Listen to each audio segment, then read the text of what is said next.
तो once again welcome to all of you and आप सबों का आज क्लास में यानी कि मैराथन सेशन 2 में स्वागत है। एंड आज अगेन हम लोग कल के बाद आज फिर से एक नए मैराथन सेशन के साथ कई सारे टॉपिक्स जो है आपके डिफरेंट यूनिट से एक साथ लेकर आया हूं मैं, ताकि आप लोगों का माइंड में एक क्विक रिवीजन हो जाए। लेकिन इससे पहले ये जरूरी है कि कल जो रिवीजन हुआ था उसको हम लोग फिर से एक बार आप लोगों को चेक करें कि आप लोगों ने रिवीजन एक्चुअली में किया था या नहीं। ठीक है, तो मैं कुछ क्वेश्चंस को करवाऊंगा। पहले मैं आपसे क्वेश्चन भी पूछूंगा, तो क्योंकि क्वेश्चन पूछना जरूरी है, कल की क्लास की क्या बेनिफिट हुई वो जानना जरूरी है। ठीक है, चलिए तो let's go with the question number 1।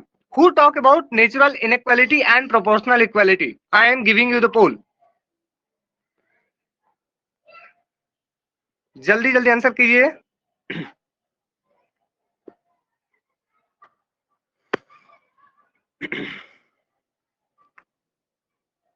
Yesterday we have read all these topics.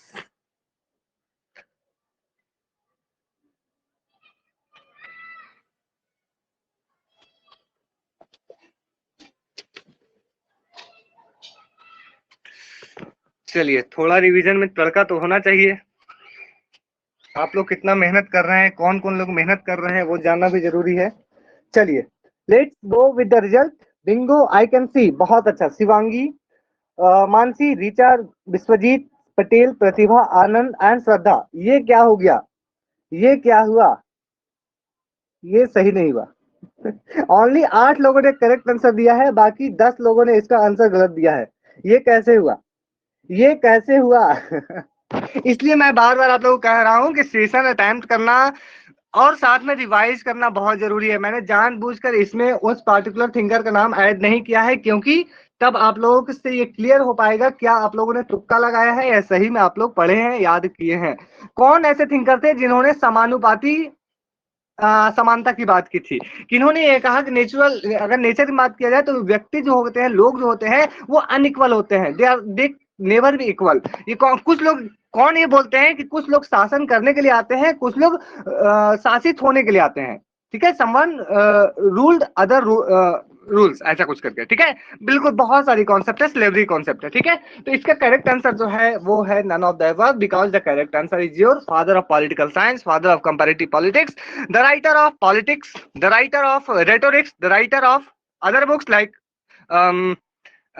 Poetics. ठीक है, तो इसके राइटर जो है वो है आपके अरिस्टोटल। तो इसका करेक्ट आंसर जो होगा वो होगा अरिस्टोटल। ठीक है, वन मोर थिंग, बिल्कुल one more thing I am repeating कि अगर आप लोगों ने कॉपी और पेन लेके नहीं बैठे हैं तो मैं 1 मिनट का या 30 सेकंड का टाइम दे रहा हूं। आई एम गिविंग 30 सेकंड टाइम। ठीक है, आप लोग जाकर लेके आ जाइए और आराम से बैठ लीजिए, क्योंकि चीजें जो एक्स्ट्रा होंगी वो आपकी कॉपी में होनी तुरंत के तुरंत जरूरी है। फिर चाहे आप लोग खिचड़ी पका के लिख लीजिए, लेकिन बाद में उसको फिर अच्छे से कर लीजिएगा। ठीक है, चलिए, तो correct answer is Aristotle. Going for the next question. Who wrote, किसने यह बुक लिखा था anarchy is what state makes of it?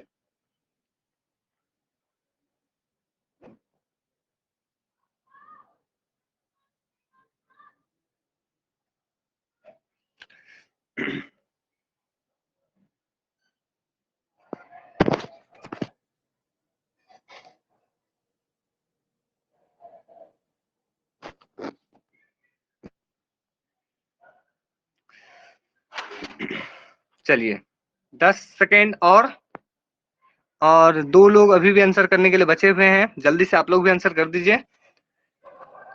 Participation is more important than winning, you all know. चलिए तो let's go for the result. This time Vishwajeet, Shivangi, Anand, swag, Pratibha, Richa, Mansi, Rahul, Fatima, Patel, Shraddha, Diksha, Naman, Sonal, Mohammad, Shubhranshu, Shaan and साविता। क्या बात, मजा आ गया।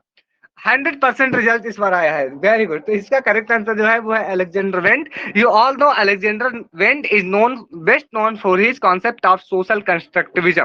ठीक है, बिल्कुल, सोशल कंस्ट्रक्टिविज्म का जो कॉन्सेप्ट है इंटरनेशनल रिलेशन में, जैसे कि अगर बात करें हम, तो लिबरलिज्म क्या बोलता है, जो आइडियलिज्म था वो क्या बोलता है कि ह्यूमन नेचर जो है वो कोऑपरेटिव होता है, एंड इंटरनेशनल इंस्टीट्यूशन को एस्टैब्लिश करके, रिपब्लिकन गवर्नमेंट को एस्टैब्लिश करके हम लोग पीस को और इंटरनेशनल फेनोमेना को आगे बढ़ा सकते हैं। वहीं आपके रियलिज्म क्या बोलता है कि नेशनल इंटरेस्ट और जो पावर है वो मेन चीज है, लेकिन उसके आधार पे तीसरा जो अलग है उससे थोड़ा सा अलग, जैसे कि जब निकोलस ओनफ कंस्ट्रक्टिविज्म के आइडिया से आगे आते हैं, और साथ में फिर हमें देखने को मिलता है जब अलेक्जेंडर वेंट एक आर्टिकल बुक लिखते हैं जिसका नाम होता है anarchy is what state make of it, जिनमें उन्होंने ये अपने कॉन्सेप्ट दिया, एक बताया, एक आइडिया कि एक्चुअली में इंटरनेशनल अफेयर जो है वो भगवान ने नहीं बनाया, एक्चुअली वो ह्यूमन आइडिया है, या पावर ने नहीं बनाया, या समथिंग और कुछ और नहीं बनाया, बल्कि ह्यूमन जो है चूंकि वो सोशल बीइंग है और वो सोसाइटी में रहकर अपने आइडियाज को क्रिएट करता है, तो ह्यूमन बॉडी जो है, ह्यूमन माइंड जो है वो पूरा इस इंटरनेशनल स्फीयर को या इंटरनेशनल एरिना जो है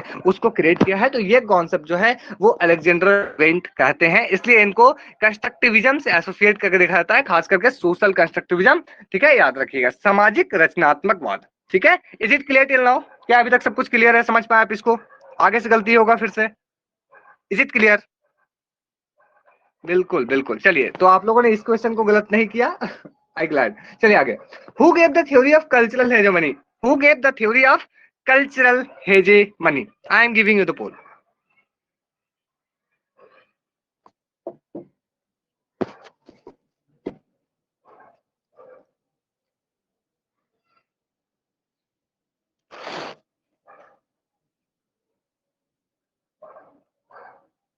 चलिए, सभी लोगों ने आंसर कर दिया है, 3 लोग मात्र बचे हुए हैं। क्या मैं पोल स्टॉप कर दूं? जल्दी से आंसर करें तो मैं पोल स्टॉप करूंगा 5 सेकंड में।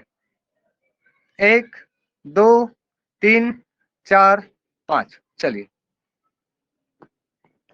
This time I can see that Mansi, Vishwajeet, swag, Rahul, Shivangi, Fatima, Patel, Anand, Sonal, Jais, Noman, शान, विनोद, प्रतिभा, शुभ्रांशु, सुनीता, ऋचा, दीक्षा, श्रद्धा, 19 लोगों ने बिल्कुल सही आंसर किया है, और इस बार 3 लोगों ने आंसर गलत किया है। ठीक है, तो जिनका भी आंसर गलत हुआ है वो लोग तैयार हो जाएं इस कॉन्सेप्ट के लिए।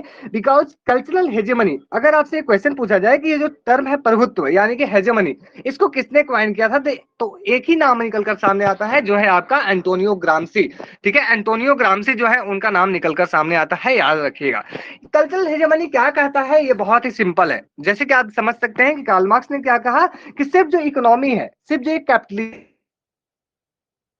का प्रभुत्व जमाने का, हेजेमनी एस्टेब्लिश करने का, या तो फिर अपना डोमिनेशन बनाने का। ठीक है, लेकिन एंटोनियो ग्राम्सी कहते हैं कि सिर्फ इकोनॉमी नहीं है, बल्कि आप देख सकते हैं कि अगर आपके कंट्री में जैसे ब्रिटिश राज जब भारत में था, तो उनका जो गोल था वो सिर्फ भारत से वेल्थ ड्रेन नहीं करना था। ठीक है, बल्कि भारत से क्या करना था, भारत में क्या करना था, अपना कल्चरल, सोशल, पॉलिटिकल हर तरह से अपना कब्जा जमा कर रखना था, अपना डोमिनेशन बनाना था। तो इसी तरह का जो कॉन्सेप्ट है कि जो हेजेमनी एस्टैब्लिश किया जाता है वो सिर्फ इकोनॉमिकली नहीं बल्कि कल्चरली, पॉलिटिकली, सोशली भी किया जाता है। तो ये कौन कहे थे, तो ये आपके एंटोनियो ग्राम्सी कहे थे। एंटोनियो ग्राम्सी की इंपॉर्टेंट किताब जल्दी से कमेंट करके बताएं। बिल्कुल बिल्कुल बिल्कुल, प्रिजन नोटबुक्स, प्रिजन नोटबुक नहीं है, नोटबुक से आनंद, इसको थोड़ा करेक्ट कर लीजिए। इसलिए एक और है, और कुछ है क्या इंपॉर्टेंट एंटोनियो ग्राम्सी की? आफ्टर हेजेमनी इनकी नहीं है, no no Mansi, after hegemony इनकी नहीं है, मॉडर्न प्रिंस है, बिल्कुल मॉडर्न प्रिंस है, याद रखिएगा, मॉडर्न प्रिंस। ओके, ग्राम्सी कौन से स्कूल ऑफ थॉट से बिलोंग करते हैं? Gramsci belongs to which school of thought? जल्दी से। बिल्कुल, नियो मार्क्सिज्म से इनको बिलोंग करके देखा जाता है। हालांकि फ्रैंकफर्ट स्कूल के मेंबर नहीं थे, याद रखिएगा, ये फ्रैंकफर्ट स्कूल के मेंबर नहीं थे, लेकिन इनको माना जाता है कि इन्होंने शुरुआत किया। ठीक है, ही एक्चुअली इनिशिएटेड ऑल। ठीक है, याद रखिएगा। बिल्कुल, तो आगे बढ़ते हैं, चलिए। और नेक्स्ट क्वेश्चन आपके सामने। आप नहीं, ओरिजिन ऑफ टोटलिटेरियन इनका नहीं है मानसी, वो तो हैना अरेंट की है। बिल्कुल बिल्कुल, वही मैं बोल रहा हूँ राहुल कि उन्होंने इनिशिएट किया था एक्चुअली। बिल्कुल बिल्कुल, चलिए ओके, क्वेश्चन पे कंसंट्रेट किया जाए। क्वेश्चन आपके स्क्रीन पे ये रहा, father of Indian interest called by whom to whom? आपके सामने क्वेश्चन है, ऑप्शन भी है, आपको आंसर करना है।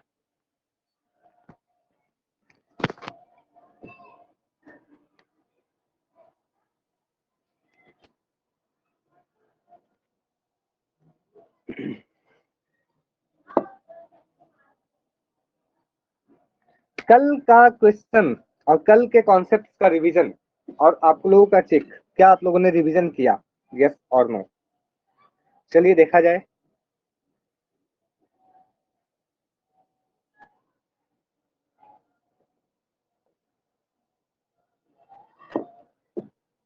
ओके, चलिए। तो इस दिस टाइम विनोद, सांस, सोनल, शिवांगी, विश्वजीत, जैस, स्वैग, ऋचा, श्रद्धा, मानसी, राहुल, आनंद, सुनीता एंड दीक्षा। 14 लोगों ने बिल्कुल सही आंसर किया है। बाकी 2 2 4 1 5 लोगों ने आंसर नहीं किया है और 5 लोग आंसर गलत किए हैं। तो जिन लोगों ने भी आंसर गलत किया है वो लोग कल के क्लास को याद कीजिए। मैं कल बताया था किन्होंने यह कहा तिलक के बारे में कि भारत में जो भी अशांति फैल रही है वो इसके वजह से फैल रही है। तो उनका नाम था वैलेंटाइन सिरोल। ठीक है, वैलेंटाइन सिरोल ने बाल गंगाधर तिलक के बारे में ये कहा था he is father of Indian unrest, भारतीय अशांति अशांति के जनक हैं। ठीक है, do remember it right now. बिल्कुल, गीता रहस्य, द ओरियन, ये सब कुछ इंपॉर्टेंट इनकी किताब है। 2 इंपॉर्टेंट इनकी आई थी आपकी, आई कैन से, क्या बोलते हैं उसको, मतलब मैगजीन। ठीक है, लाइक केसरी एंड मराठा। ठीक है, न्यूज़पेपर समथिंग आती थी उनकी। ठीक है, केसरी एंड मराठा याद रखिएगा। 1881 में सबसे पहले आई थी, कल हम लोगों ने इनकी बात की थी। चलिए आगे बढ़ते हैं। Next question number 5, who gave the notion of zone of indifference. Zone of indifference का कॉन्सेप्ट किसने दिया था? I am giving you the pole.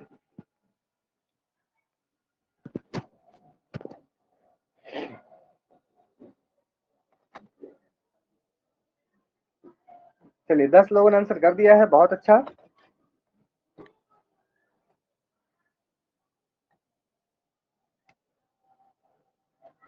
Very good.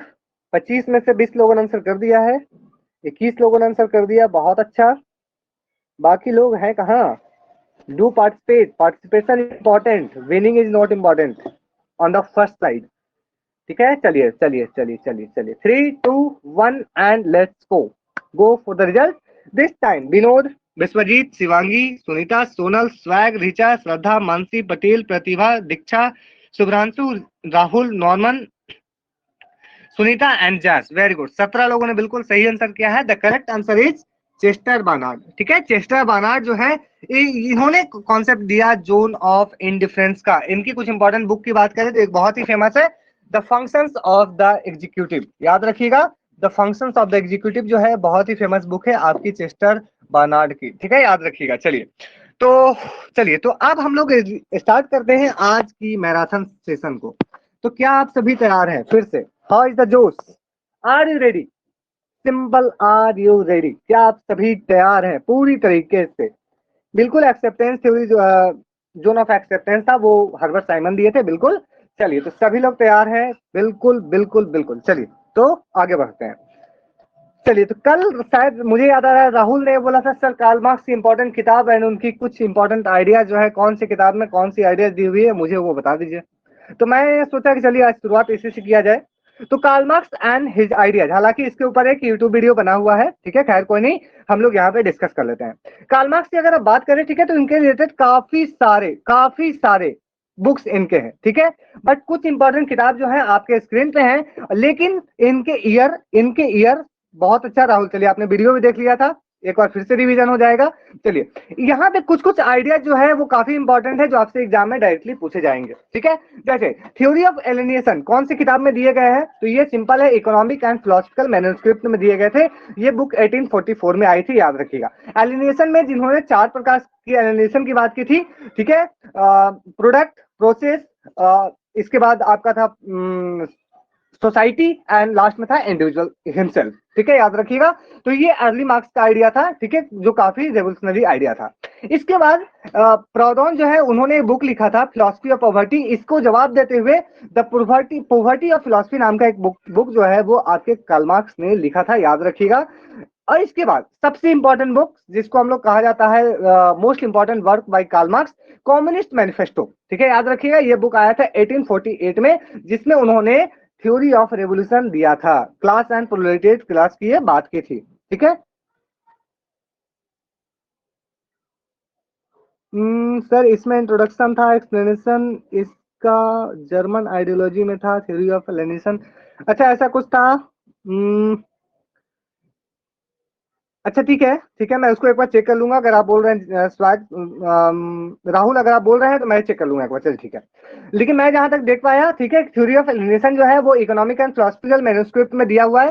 And this is also A previous year question. Previous year question में match the following पूछा गया था and उसमें वो डायरेक्टली पूछा गया था और उसका आंसर जो था इकोनॉमिक एंड फिलोसफिकल मैन्युस्क्रिप्ट में थ्योरी ऑफ एलिनेशन था। ठीक है, हाँ ये बात है कि उन्होंने सेम आइडियाज को अलग अलग बुक में भी दिए हैं। ठीक है, बट मेन यही क्वेश्चन आता है कि सबसे पहले उन्होंने कौन से बुक में आइडिया दिया था, क्योंकि कार्ल मार्क्स के आइडिया जो पढ़ेंगे तब शुरू की किताब उनके काफी अलग है, लास्ट की किताब उनके काफी अलग है। ठीक है, चलिए आगे बढ़ते हैं। कम्युनिस्ट मैनिफेस्टो याद रखिएगा, इसमें उन्होंने थ्योरी ऑफ रेवोल्यूशन दिया था और जो प्रोलेटेरियट क्लास था इसकी कॉन्सेप्ट उन्होंने दी थी। इसके बाद एक इंपॉर्टेंट बुक आती है 18th Burmese of Louis Bonaparte. इसके बाद आती है contribution to the critique of political economy 1859 में, जिसमें उन्होंने हिस्टोरिकल मैटेरियलिज्म का कॉन्सेप्ट दिया था, याद रखिएगा। He gave the concept of historical materialism. ठीक है, अब हिस्टोरिकल मैटेरियलिज्म उन्होंने क्या कहा था, कितने स्टेजेस बताई थी उन्होंने, इतिहास में कितने बदलाव हुए हैं, जल्दी से 4 5 6 7 कितने, 5 5 5 4, चलिए चलिए एक बार देख लेते हैं, फिर से एक बार रिवीजन कर लेते हैं। सबसे पहले कौन था, सबसे पहले कौन था, सबसे पहले initial for the first time, बिल्कुल प्रिमिटिव कम्युनिज्म। सबसे पहले प्रिमिटिव कम्युनिज्म था, प्रिमिटिव कम्युनिज्म। उसके बाद कौन था, उसके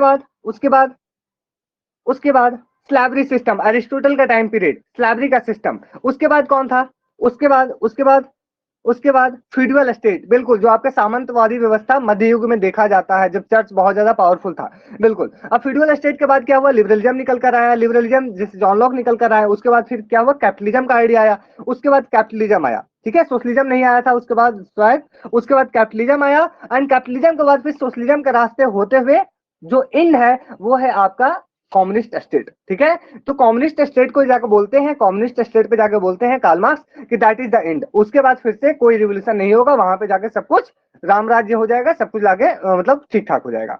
तो ये जो है वो कार्ल मार्क्स ने कहा। ठीक है, आगे बढ़ते हैं। दास कैपिटल काफी इंपॉर्टेंट बुक है, कई जगह इसको कैपिटल का जो स्पेलिंग है आपको KAPITAL भी मिलेगा। ठीक है, इसलिए कंफ्यूज मत होइएगा।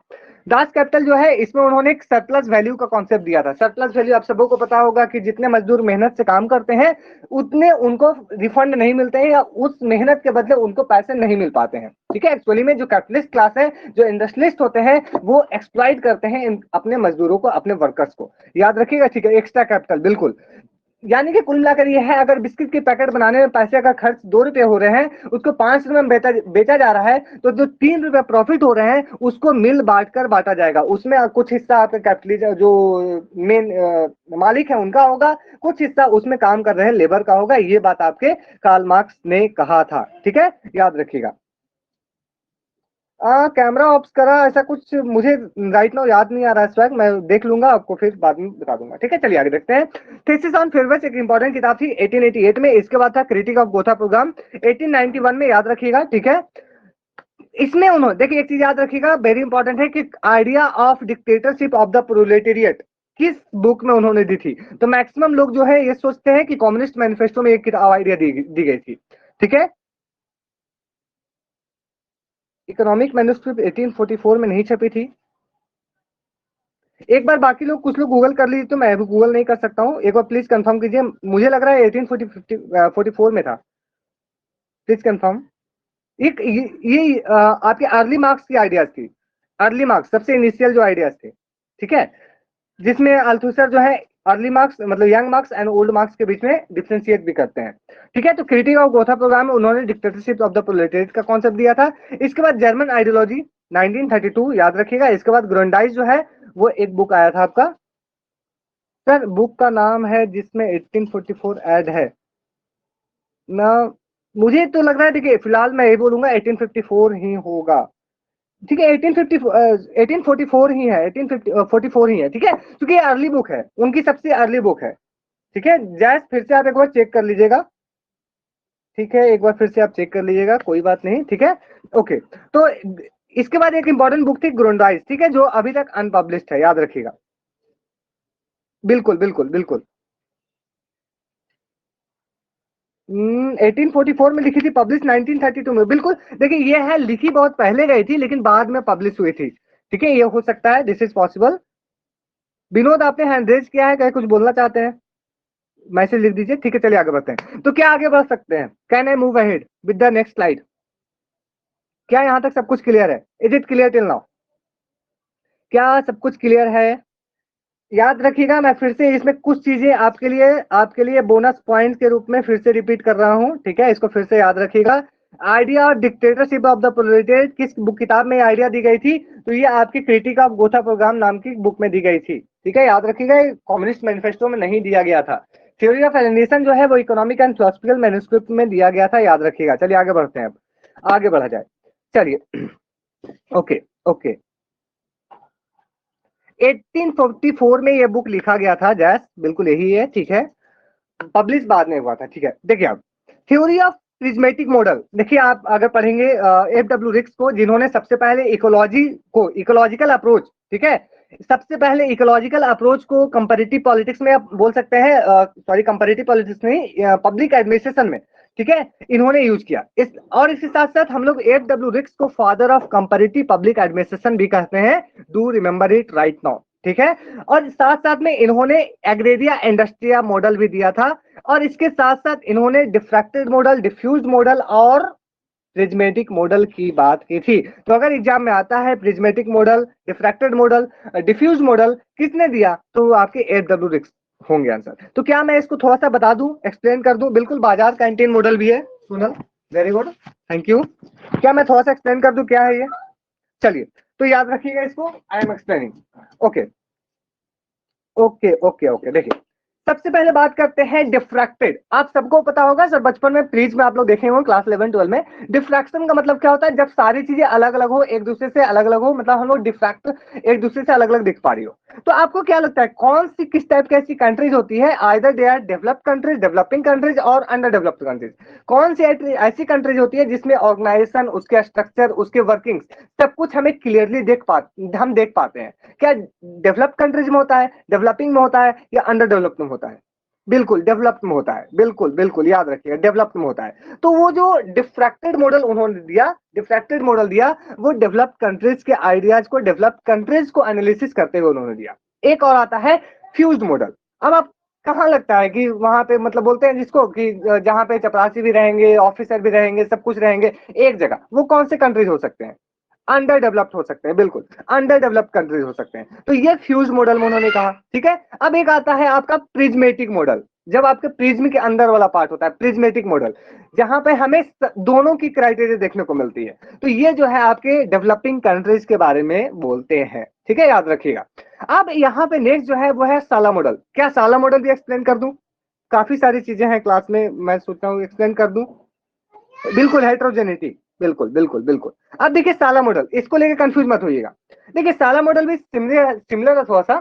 साला मॉडल में क्या है कि जो यहाँ पे ब्यूरोक्रेट्स होते हैं वो बहुत ज्यादा ऑफिशियल नहीं होते हैं। जैसे कि आप यूएसए में जाकर कोई इंस्टीट्यूशन में काम करेंगे, वहां पे जाके कोई बड़े बड़े एजेंसी में काम करेंगे, तो आपको सिर्फ as a member of that ये माना जाएगा, ठीक है। आपके प्रति उनका इमोशनल लगाव, या आप बोल सकते हैं मेरे चाचा जी के विधायक, समथिंग लाइक दैट, मेरे ये है, मेरे वो है, ऐसा कुछ नहीं होता है वहां पे, ठीक है। तो उन्होंने ये कहा F.W. रिक्स ने कि जो एक्चुअली डेवलपिंग कंट्रीज है वहां पे हमें साला मॉडल देखने को मिलता है। मतलब वहां के जो ऑफिशियल्स होते हैं उनमें ऑफिशियल कैरेक्टर भी होती है और इनफॉर्मल कैरेक्टर भी होती है। जैसे कोई मान लेते हैं बीडीओ साहब है, अगर उनको अपने घर में या भाई भतीजाबाद में अगर किसी आसपास के गोतिया को, या बोल सकते हैं कुछ भी लगता है कि अगर कोई जाने पहचाने लोगों की अगर कुछ काम करवाना हो तो लोग वो उनको पहले करवा देते हैं, ठीक है। कुल मिलाकर कहने का मतलब यह है पार्शियलिटी, पार्शियलिटी, ठीक है, अनऑफिशियल, इनफॉर्मल, ठीक है। ये सारी जो चीजें होती है वो हमें डेवलपिंग कंट्रीज में देखने को मिलती है। इसको F.W. रिक्स ने साला मॉडल के रूप में बताया है, ठीक है, क्लियर है। मैंने कोशिश की, ठीक है, कि काफी सिंपल भाषा में आप लोगों को समझाया जाए, क्योंकि मैंने टेक्निकल भाषा में, चाचा विधायक है, चलिए, तो मैंने ये कोशिश की कि आप लोगों को सिंपल लैंग्वेज में समझा दिया जाए, ठीक है। क्या क्लियर है? आगे बढ़ा जाए, आई एम वेटिंग, बिल्कुल बिल्कुल, ठीक है, याद रखिएगा, ठीक है। चलिए आगे देखते हैं। अब आता है, देखिए अब कॉन्सेप्ट आता है कि इन्होंने परमानेंट रेवोल्यूशन का कॉन्सेप्ट दिया, ठीक है। परमानेंट रेवोल्यूशन का कॉन्सेप्ट कौन दिया? तो ये आपके आते हैं साला की काम पहले होगा। चलिए विश्वजीत, आप इसको याद रखिए। चलिए, तो इसके बाद आता है who gave the idea of permanent revolution, ठीक है। ये कौन देते हैं? तो आपके लियोन ट्रॉट्स्की देते हैं, याद रखिएगा। चलिए जल्दी से आप लोग बताएं, सतत क्रांति या रेगुलर रेवोल्यूशन की बात कौन करते हैं, जल्दी से बताएं। Who talk about regular revolution?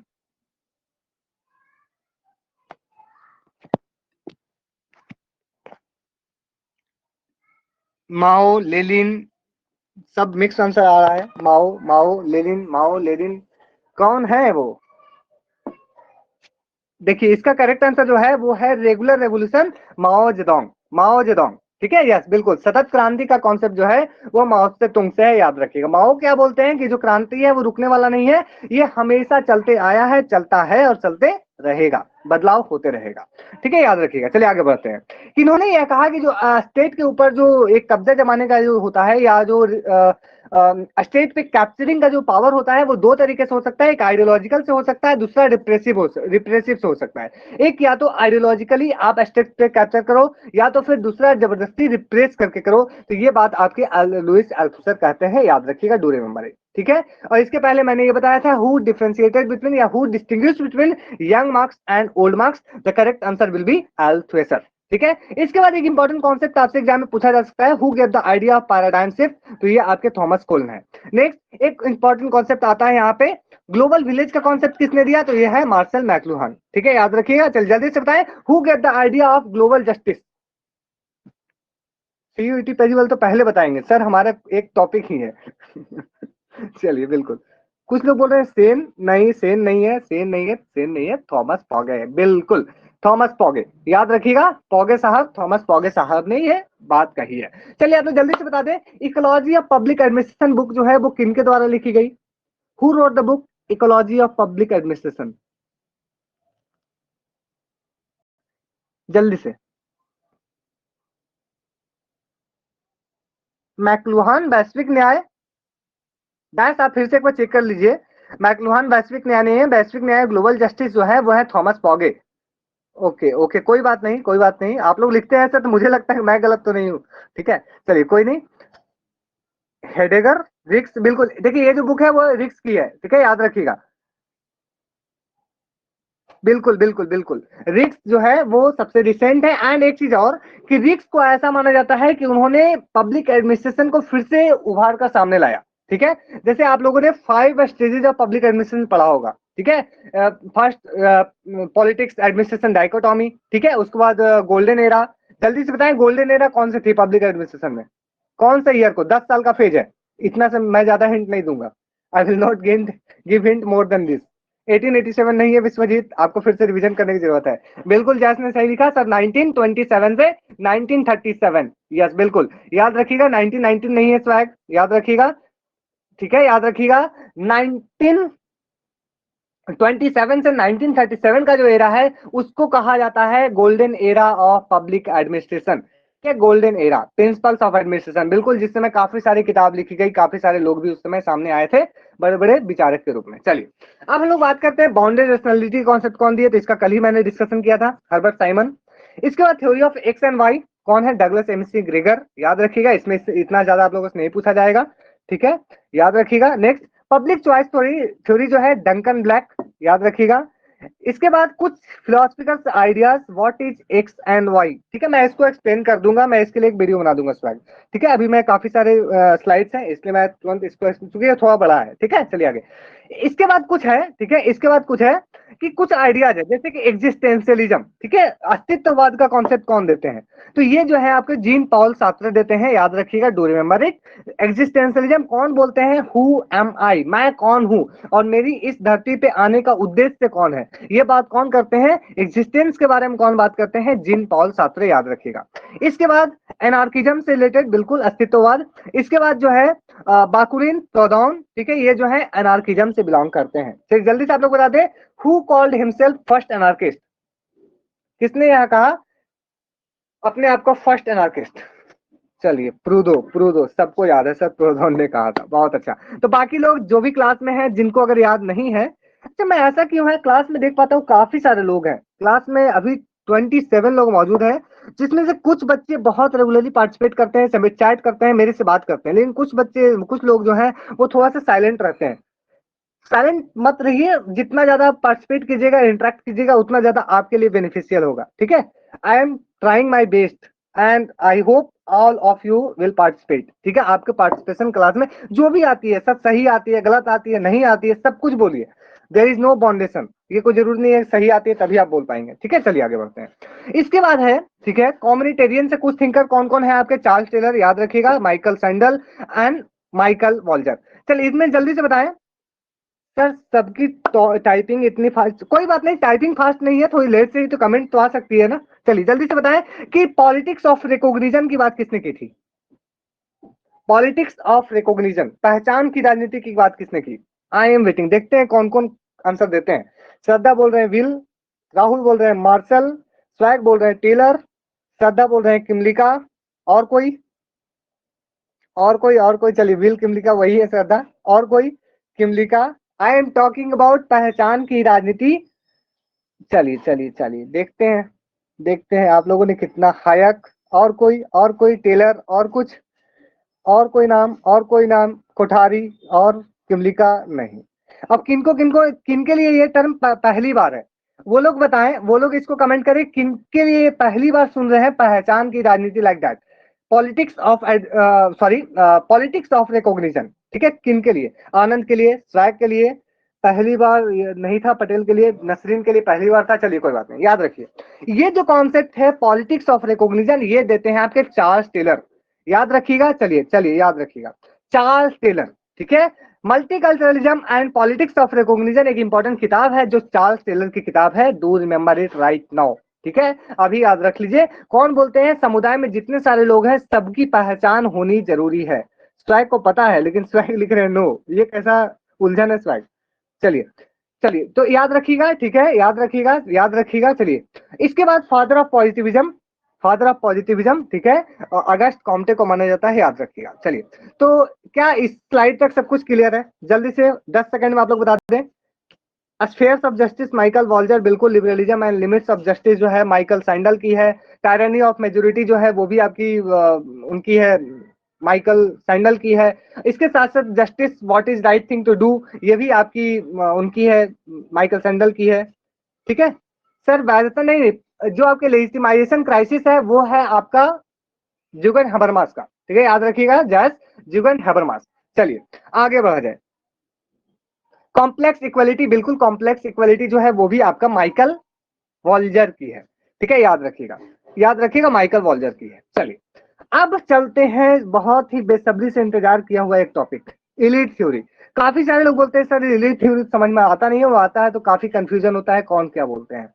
तो इलीट थ्योरी, ठीक है, याद रखिएगा, अभिजात तंत्र या अभितंत्र इसको बोला जाता है। ठीक है, इससे रिलेटेड एक थ्योरी है, ये काफी इंटरेस्टिंग है। और आप लोग ये अभी सुनकर इसको थोड़ा सा ये बोलेंगे सर ये हमें देखने को मिलती है। तो सबसे पहली बात ये बताएं मुझे, मैं इसको थोड़ा सा अच्छे से एक्सप्लेन करूं डिटेल में या सिर्फ टर्म बता के आगे बढ़ूं? आप लोग जैसा बोलेंगे मैं ऐसा करूंगा। मैं सोच रहा हूँ अगर अच्छे से बताऊं तो 5 मिनट लगेंगे, अगर पार करूंगा तो फिर पार हो जाएगा सारा का सारा।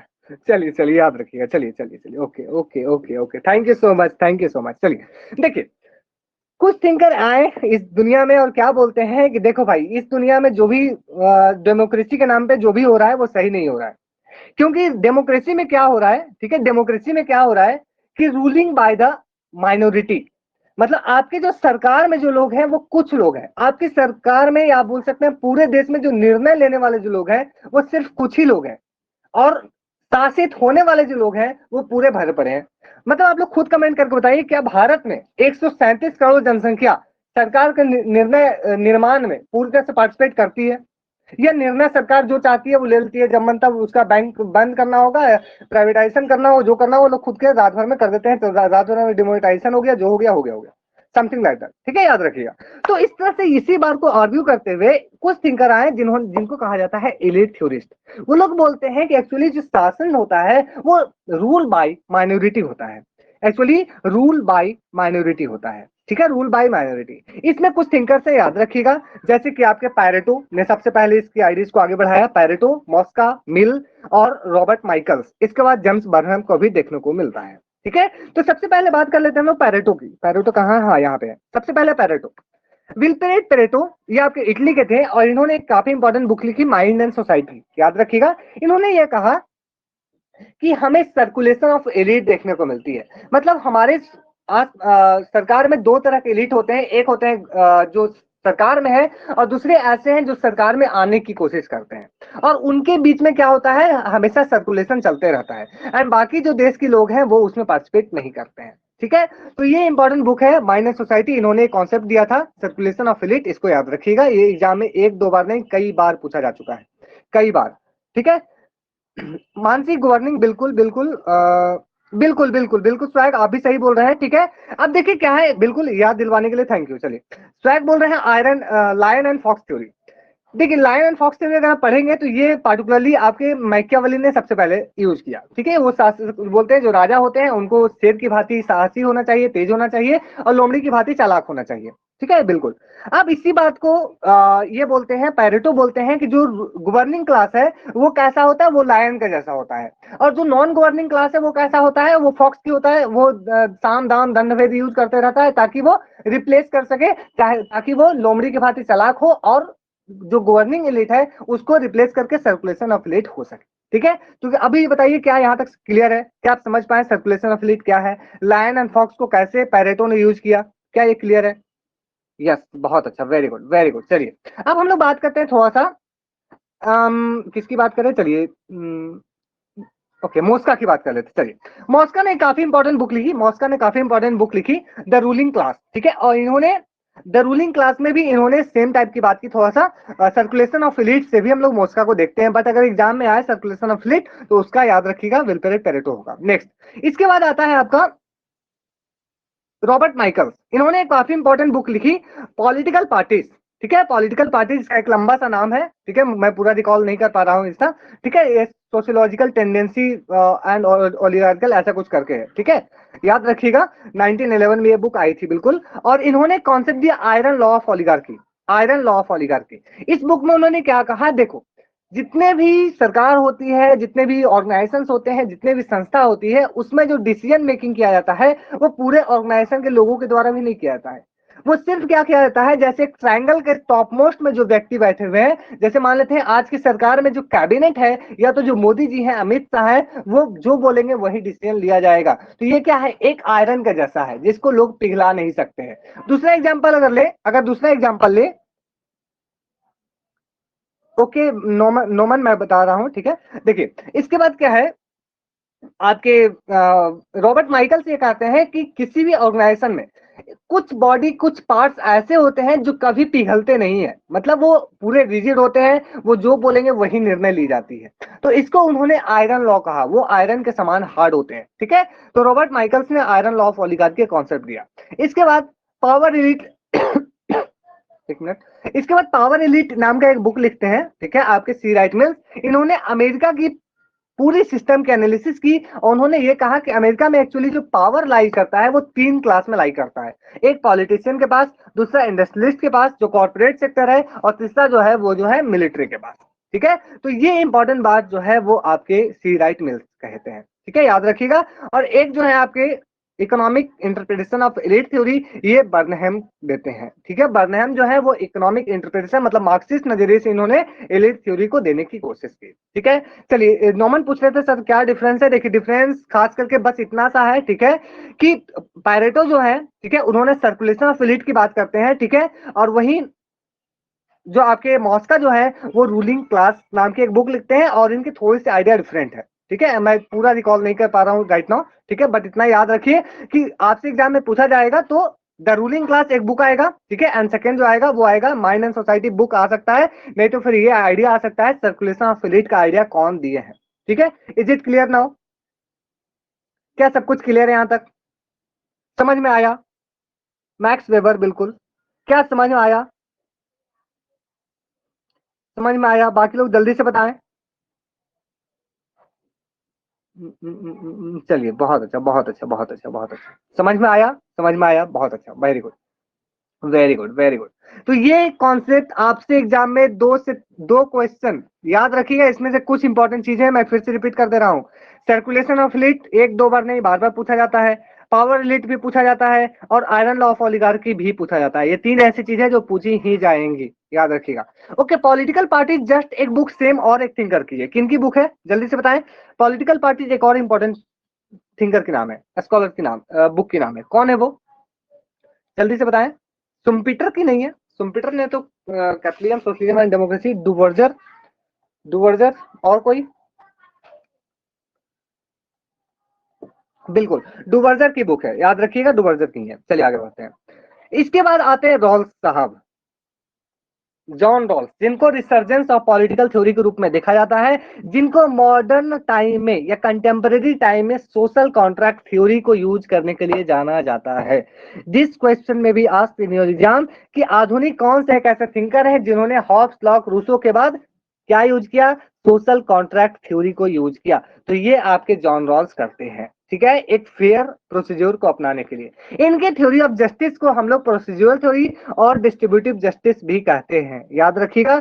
इन्होंने ओरिजिनल पोजीशन की बात की, इन्होंने वेल ऑफ इग्नोरेंस की बात की। डायरेक्टली एग्जाम में सीयूटीपीजी में याद रखिए, डायरेक्टली क्वेश्चन पूछा जाएगा एक लाइन में कि वेल ऑफ इग्नोरेंस से कौन एसोसिएटेड है, तो आपको आंसर करना है जॉन रॉल्स, आंख बंद करके, ठीक है, याद रखिएगा। आंख बंद करके टिक मत मारिएगा तो गलत टिक हो जाएगा फिर। Okay okay okay, yes, lexical order, बिल्कुल विश्वजीत, उसकी बात कर लेते चलिए। अब इसके बाद देखिए, जब वो जस्टिस में आगे बढ़ते हैं तो वो बात करते हैं कि जस्टिस कैसे होगी।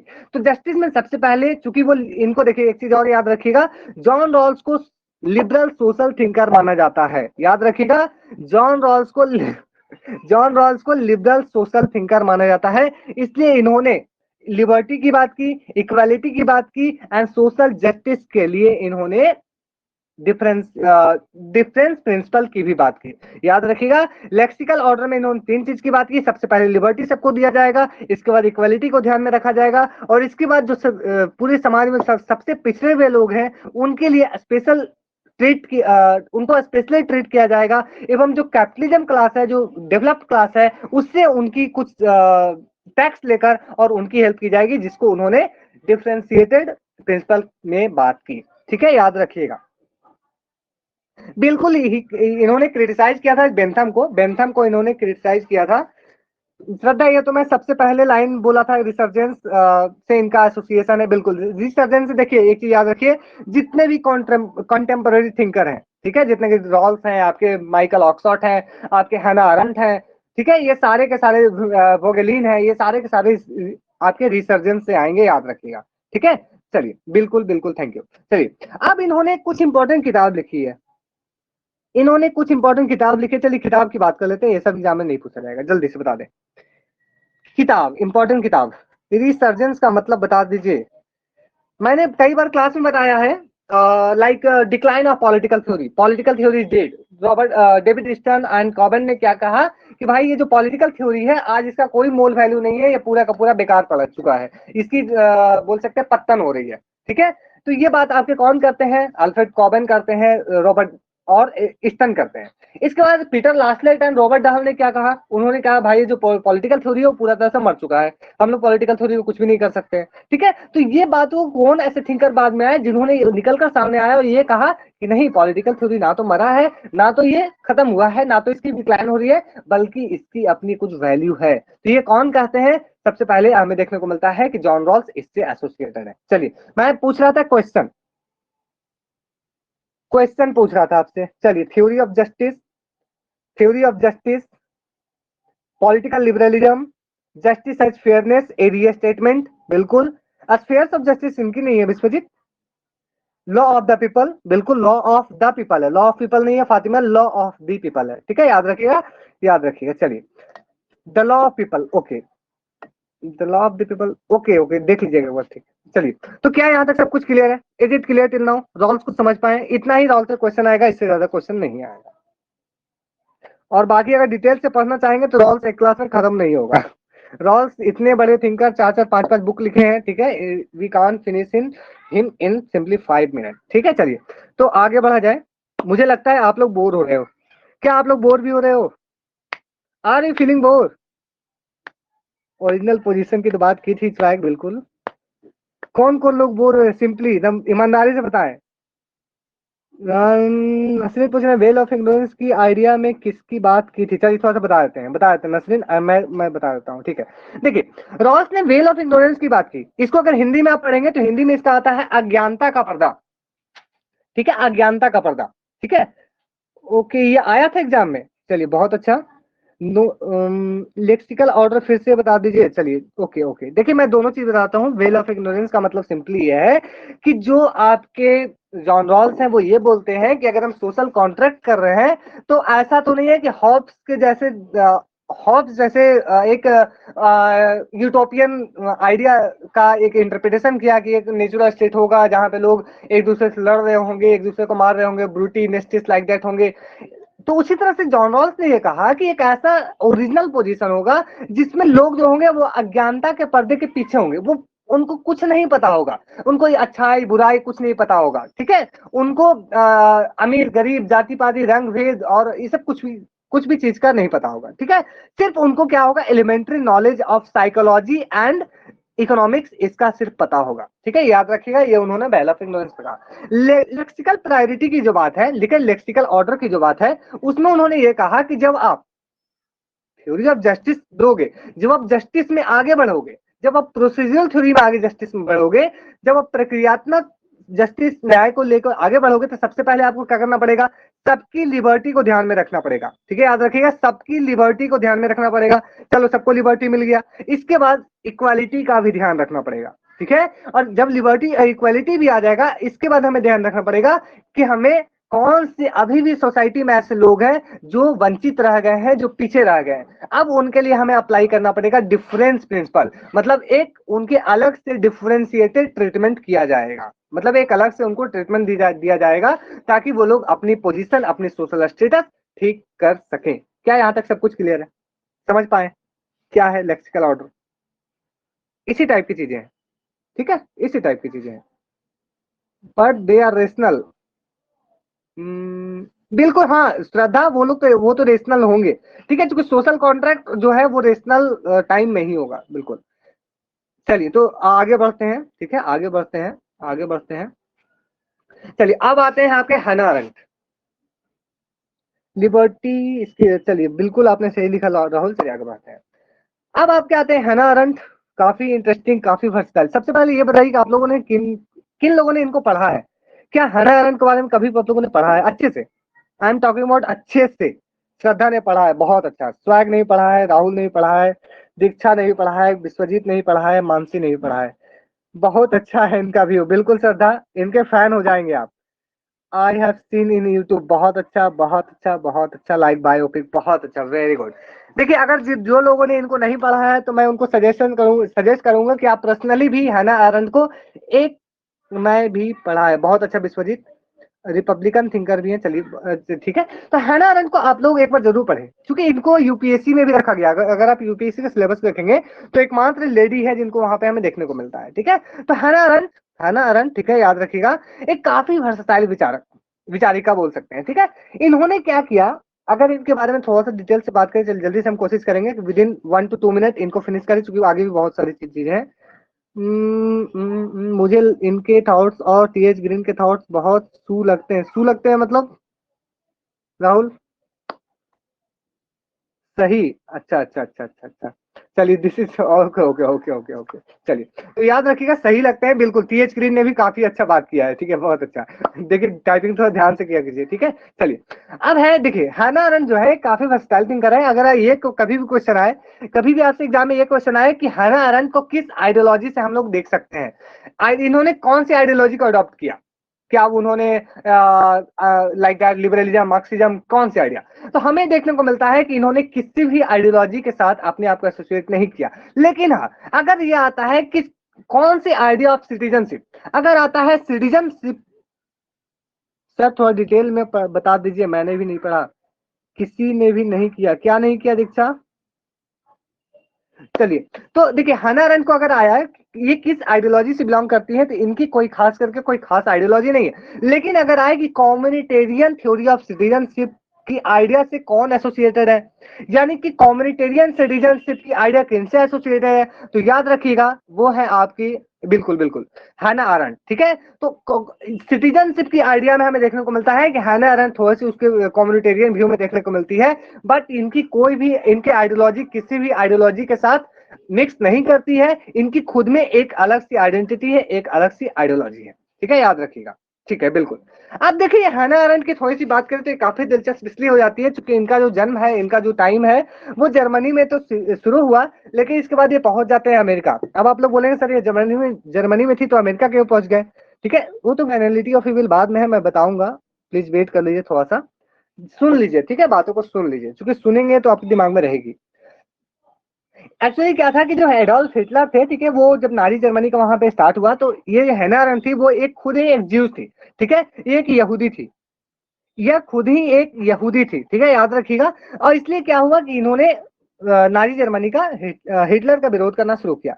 अब हिटलर क्या करता था, सबको कैंप में भेजता था, सबको मारता था। तो जब हैना अरेंट उनकी विरोध करना शुरू की तो काफी मतलब लास्ट में ये स्थिति आया कि हैना अरेंट को जर्मनी छोड़कर भागना पड़ा और ये अमेरिका चली गई, ठीक है। अब इन्होंने कुछ इंपॉर्टेंट आइडियाज दिए हैं, याद रखिएगा। ही talk about public sphere and private sphere. कभी भी आए एग्जाम में क्वेश्चन कि किसने public sphere and private sphere के बीच में डिस्टिंग्विश किया, तो वो आएंगे हैना अरेंट। इन्होंने ये कहा कि जो पॉलिटिक्स है वो प्राइवेट स्फीयर की पार्ट नहीं है, जो पॉलिटिक्स है वो पब्लिक स्फीयर की पार्ट है। इन्होंने ये कहा कि आप सभी लोग जो है, आप जो सोसाइटी है, सोसाइटी में जो है पावर लाई करती है। मतलब यहाँ पे मान लेते हैं क्लास में 25 लोग हैं, तो 25 लोग जो मिलकर एक पावर क्रिएट कर सकते हैं, वो कोई अकेला राज्य नहीं कर सकता है। मतलब पावर जो है वो एक कम्युनिटी में लाई करता है, पावर जो है वो एक एक्ट इन कंसर्ट में लाई करता है, याद रखिएगा। इन्होंने ये कहा जो आपका स्टेट है, जो नाजी जर्मनी जो हिटलर है, वो वायलेंस रखते हैं, यानी कि स्टेट को इन्होंने कहा वायलेंस और कम्युनिटी को इन्होंने क्या कहा, कम्युनिटी में रहता है आपका पावर, याद रखिएगा। तो ये चीजें इंपॉर्टेंट है, दो इंपॉर्टेंट चीज, public sphere and private sphere, और दूसरा है वायलेंस एंड पावर। तो वायलेंस कहाँ, स्टेट में होगा, पावर कहाँ होगा, कम्युनिटी में होगा, याद रखिएगा।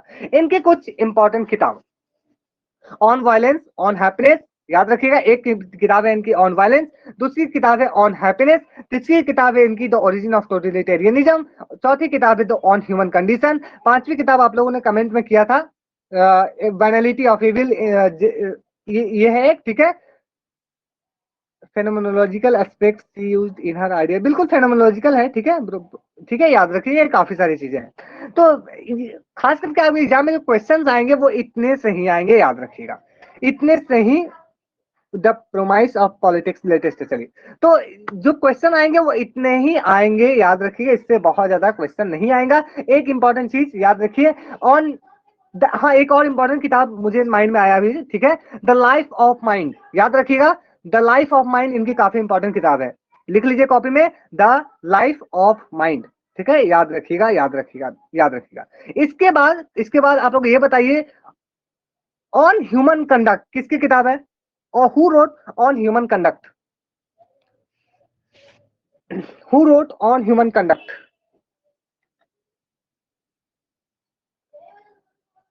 ऑन ह्यूमन कंडक्ट, राहुल बोल रहे हैं ऑक्सफोर्ड, मानसी बोल रहे हैं ऑक्सफोर्ड, दीक्षा बोल रहे हैं फेन, फेन, और कोई जल्दी से, जिनको याद नहीं है simply write N O no, याद नहीं है लिख दीजिए नो, कोई इशू नहीं है, नहीं जानते हैं कोई इशू नहीं है, नहीं जानना भी अपने आप में एक कला है, क्योंकि आप लोग सीख जाएंगे, सीख जाएंगे, ठीक है। हना आनंद, जैस बोल रहे हैं हना, स्वैग बोल रहे हैं ही है, ऑक्सफोर्ड ही है, चलिए स्वैग एकदम पूरा कॉन्फिडेंट है 100%, चलिए बहुत अच्छा, बिल्कुल बिल्कुल स्वैग आप सही है, राहुल ने भी सही दिया था, बिल्कुल। ऑन ह्यूमन कंडक्ट जो किताब है वो माइकल ऑक्सफोर्ड की किताब है, याद रखिएगा, माइकल ऑक्सफोर्ड, श्रद्धा बिल्कुल माइकल ऑक्सफोर्ड, ठीक है। ऑन ह्यूमन कंडीशन ऑक्सफोर्ड, नहीं नहीं नहीं नहीं नहीं, जैस आप फिर से एक बार रीचेक कर लीजिए, please recheck. On human condition जो है वो हैना अरेंट की है, ऑन ह्यूमन कंडक्ट जो है वो माइकल ऑक्सफोर्ड की है। चलिए, आपने खुद से बता दिया, बिल्कुल याद रखिए। चलिए जल्दी से बता दी कि माइकल ऑक्सफोर्ड कौन सी आइडियोलॉजी से बिलोंग करते हैं, माइकल ऑक्सफोर्ड कौन सी आइडियोलॉजी थी उनकी, जल्दी से। माइकल ऑक्सफोर्ड कंजर्वेटिव, कौन सी कंजर्वेटिव, उनको नियो कंजर्वेटिज्म से एसोसिएट करके देखा जाता है, ठीक है, याद रखिएगा, नियो कंजर्वेटिज्म। चलिए आगे बढ़ा जाए, काफी सारी चीजें हो गई, काफी सारी चीजें हो गई एक साथ, चलते चलते, अब चलते चलते कुछ और चीजें को किया जाए। चलिए, पावर, ट्रेडिशनलिज्म का कॉन्सेप्ट दिया है उन्होंने, नियो कंजर्वेटिव, बिल्कुल यही सारी चीजें हैं, बहुत सारी चीजें हैं। देखिए मैं बहुत ज्यादा डिस्कस इसलिए नहीं कर रहा हूँ क्योंकि काफी सारी चीजें सब कुछ डिस्कस करना शुरू करें तो कल का जैसा टारगेट पूरा नहीं होगा, फिर आप लोग बोलेंगे सर क्लास छोड़ दीजिए, आज बोर होने लगे हम सब। सर सब बुक सेम लगती है, याद करने में प्रॉब्लम होती है। शान अगर प्रॉब्लम होती है तो मैं एक ही चीज सजेस्ट करूंगा कि आप सुबह उठने के साथ साथ सारी चीजों को लिखें, जितना माइंड में आ रहा है ना सब कुछ लिखना शुरू कर दें, जितना चीज याद आ रहा है 10 मिनट सिर्फ अपने लिए रखिए। मैं सजेस्ट कर रहा हूँ सबों को, 1 मिनट ध्यान सुन लीजिए, मैं सबों को एक चीज सजेस्ट कर रहा हूँ, आप लोग सो के उठे, कॉपी और पेज अपने हाथ में लो, जो भी चीज माइंड याद आ रहा है, ठीक है, सब कुछ लिखना शुरू कर दे, मतलब किताब का नाम, आइडियाज के नाम, जो भी चीजें, और फिर उसको चेक कीजिएगा 1 घंटे बाद। आपको पता चल जाएगा कि आपका माइंड में जो चीजें आप सही से लिख दिए, मतलब समझ लीजिए कि आप कभी भी वो चीजों को नहीं भूल पाएंगे, अब याद रखिएगा। चलिए, तो यहाँ पे पावर से रिलेटेड कॉन्सेप्ट, इस चीज को मैंने बार बार कई बार डिस्कस की है, ठीक है। सर उठने के बाद सर उठने के बाद उठने का मन नहीं करता, ये क्या बात हुई राहुल, उठने के बाद उठने का मन नहीं होता। चलिए चलिए याद रखिए। चलिए, the thinker who distinguish between positive liberty and negative liberty, ये आसिया बर्लिन, ठीक है, याद रखिएगा। इन्होंने काफी इंपॉर्टेंट बुक लिखी थी, two concept of liberty, 4 essays on liberty, Vico and Herder, ठीक है। इसके साथ साथ है इनकी क्या था और याद नहीं आ रहा है, ठीक है। चलिए, इतने सारे याद रखिए जो मेनली आपसे आएगा। हाँ, एक और है hedgehog and the fox, Vico and Herder and hedgehog and the fox, ठीक है। ये सारी कुछ इंपॉर्टेंट किताब है। Two concept of liberty, 4 essays on liberty और हेडहॉग एंड द फॉक्स, ये सारी कुछ इंपॉर्टेंट किताब है। चलिए आप लोग जल्दी से बताएं कि इन्होंने ये जो डिस्टिंक्शन किया था वो कौन सी किताब में की थी, in which book he made the distinction between positive liberty and negative liberty, क्या थी वो जिसमें उन्होंने डिस्टिंक्शन किया था। 2 एसेज, 2 एसेज, 2 एसेज, ये क्या हुआ, नहीं नहीं नहीं नहीं, टू कॉन्सेप्ट ऑफ लिबर्टी में नहीं किया था, 4 एसेज ऑन लिबर्टी में किया था। आप लोग एक बार फिर से चेक कर लीजिएगा, फिर से चेक कर लीजिएगा। सब लोग गलत बोले, राहुल ने लास्ट में सही लिखा है, बहुत अच्छा।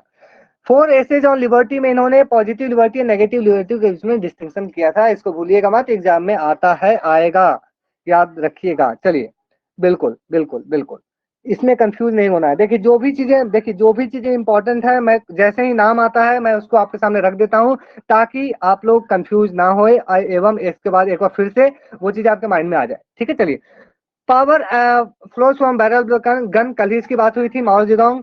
Power flows from the capillary tube, Michael Foucault. Power is enhance capacity, आपके Hannah Arendt. Power as act together act in concert, Hannah Arendt. And power as legitimate authority, ये है आपके मैक्स वेबर, ठीक है। तो ये कुछ इंपॉर्टेंट आइडियाज हैं, पावर से रिलेटेड आपके कुछ कोटेशन हैं जो आपके एग्जाम में पूछे जा सकते हैं, याद रखिएगा। तो क्या यहाँ तक सब कुछ क्लियर है, आगे बढ़ सकते हैं हम लोग, या कोई डाउट है, आगे बढ़ा जाए। बिल्कुल बिल्कुल बिल्कुल बिल्कुल, यस सर, नो डाउट। चलिए बहुत अच्छा बहुत अच्छा, चलिए चलिए चलते हैं तो फिर आगे। चलिए, यहाँ पे कुछ इंपॉर्टेंट किताब है। 1 मिनट ब्रेक, चलिए ठीक है, 1 मिनट का ब्रेक दे देते हैं। चलिए, जिसको जहां जाना है जाके घूम फिर के चाय पानी पी के आ जाइए। Okay okay, nothing from slide चाहिए आपको, चलिए फिर भी मैं 1 मिनट का ब्रेक दे देता हूँ। चलिए 1 मिनट का ब्रेक है, आप लोग चाहें तो जाके चाय पानी नाश्ता पी के आ सकते हैं 1 मिनट में, जितना जल्दी हो सके। इसके बाद फिर से कंटिन्यू करेंगे। सांस ले लेते हैं। राहुल बोलेंगे सर आप तो एकदम सांस ले भी लेने देते हैं, सांस लेने की फुर्सत दे दीजिए। चलिए, सांस तो लेना ही है, सांस नहीं लेंगे तो फिर कुछ भी नहीं पॉसिबल है। Sir ji please 8 PM daily दे दिया कीजिए, हम्बल रिक्वेस्ट है आपसे। सुषमा चंदन, देखिए बात यह है कि कोई एक ऐसा एग्जैक्ट टाइम नहीं है मेरे पास जिसमें 100% जो लोग हैं वो एग्री कर जाएं। मैंने टाइम को लेकर काफी, जितने क्लास में लोग आ रहे हैं सबको ये पता है कि टाइम को लेकर कितना सारा स्ट्रगल हुआ है। मैंने सुबह लेने की क्लास कोशिश की, 8 बजे सुबह, 9 बजे सुबह, फिर मैंने शाम को 5 बजे लेने की कोशिश की, रात में 8:30 बजे लेने की कोशिश की। लेकिन मुझे लगता है कि जो लोग, मुझे थोड़ा सा मेरे साथ कॉपरेट कीजिए, ठीक है। एंड एक चीज और कि आप लोग क्लास को रिकॉर्डिंग देख लिया कीजिए, अगर छूट जाता है तो। सर पक्का से एग्जाम हो जाएगा ना 12-14 तक? देखिए श्रद्धा, जहां तक एनटीए की सवाल है तो एनटीए ने तो अभी तक यही कहा है कि आपका 12-14 तक एग्जाम हो जाएगा। लेकिन सीयूईटी पीजी के डेट क्लास की बात हो रही है, लेकिन मुझे लगता है एग्जाम हो जाना चाहिए, ठीक है। वो एग्जाम हो या ना हो, देखिए एक चीज और, एक चीज और, एक चीज और, आप कंटिन्यू कर रहे हैं, आप कंटिन्यू कर रहे हैं। देखिए एक चीज और काफी इंपॉर्टेंट मैं आपके साथ बता रहा हूँ, आप लोग कभी ये टेंशन मत लीजिए सर एग्जाम कब होंगे नहीं होंगे, लेट हो रहे हैं, ठीक है, इसकी आपको टेंशन नहीं लेनी चाहिए। क्या आपको पता है कि भारतीय जो सैनिक होते हैं वो कभी टेंशन इस बात की नहीं लेते हैं कि वॉर होने वाला है या नहीं होने वाला है, वो लोग 24/7/365 हमेशा तैयार रहते हैं। क्या आपको पता है? क्या इंडियन आर्मी 24/7/365 तैयार रहते हैं, यस और नो? तो क्या आपको तैयार रहना चाहिए? अगर कल एग्जाम होगा तो हम कल एग्जाम देंगे। बिल्कुल बिल्कुल, तकबीर सर बोलते खींचते रहो। चलिए बिल्कुल, आप सब सैनिक हैं अपने जीवन के, ठीक है, एकदम तैयार रहिए। अगर कल एग्जाम होगा तो हम कल एग्जाम देंगे, कल अपना बेस्ट रिजल्ट लाएंगे। आपके माइंड में ये होना चाहिए, ठीक है। चलिए आगे बढ़ते हैं, काफी सारी बातें हो गई इधर उधर की। यस बिल्कुल, हमारी आदमी तैयार है। चलिए बहुत अच्छा, चलिए आगे बढ़ा जाए। यहाँ पे कुछ इंपॉर्टेंट किताब है जो इंपॉर्टेंट एग्जाम में पूछे जाते हैं, और human nature in politics Graham Wallas की बुक है। द मॉडर्न स्टेट मैक्यावर की बुक है। The politics of inclusion, Zoya Hasan की कल बात हो रही थी, याद रखिएगा ये बुक इनकी एग्जाम में पूछी जा चुकी है आपकी एमए एंट्रेंस में। The politics of inclusion. हॉर्सन एक्सपेरिमेंट किनके द्वारा कंडक्ट किया गया था? एल्टन मेयो के द्वारा। जल्दी से बता दीजिए कौन सा ईयर था, कौन सा ईयर था, जल्दी से बता दीजिए कौन सा ईयर में किया गया था कंडक्ट, कहाँ किया गया था वो भी याद है तो बता दीजिए। 1923 यूएस, कौन सा जगह था वो? 1936 नहीं था सविता, 1923 से 27 था। कौन सा जगह था वो? कौन सी फैक्ट्री थी, कौन सी फैक्ट्री थी, कौन सी फैक्ट्री थी? एग्जाम में आ चुकी है क्वेश्चन, कौन सी फैक्ट्री थी, कहाँ की थी, क्या थी?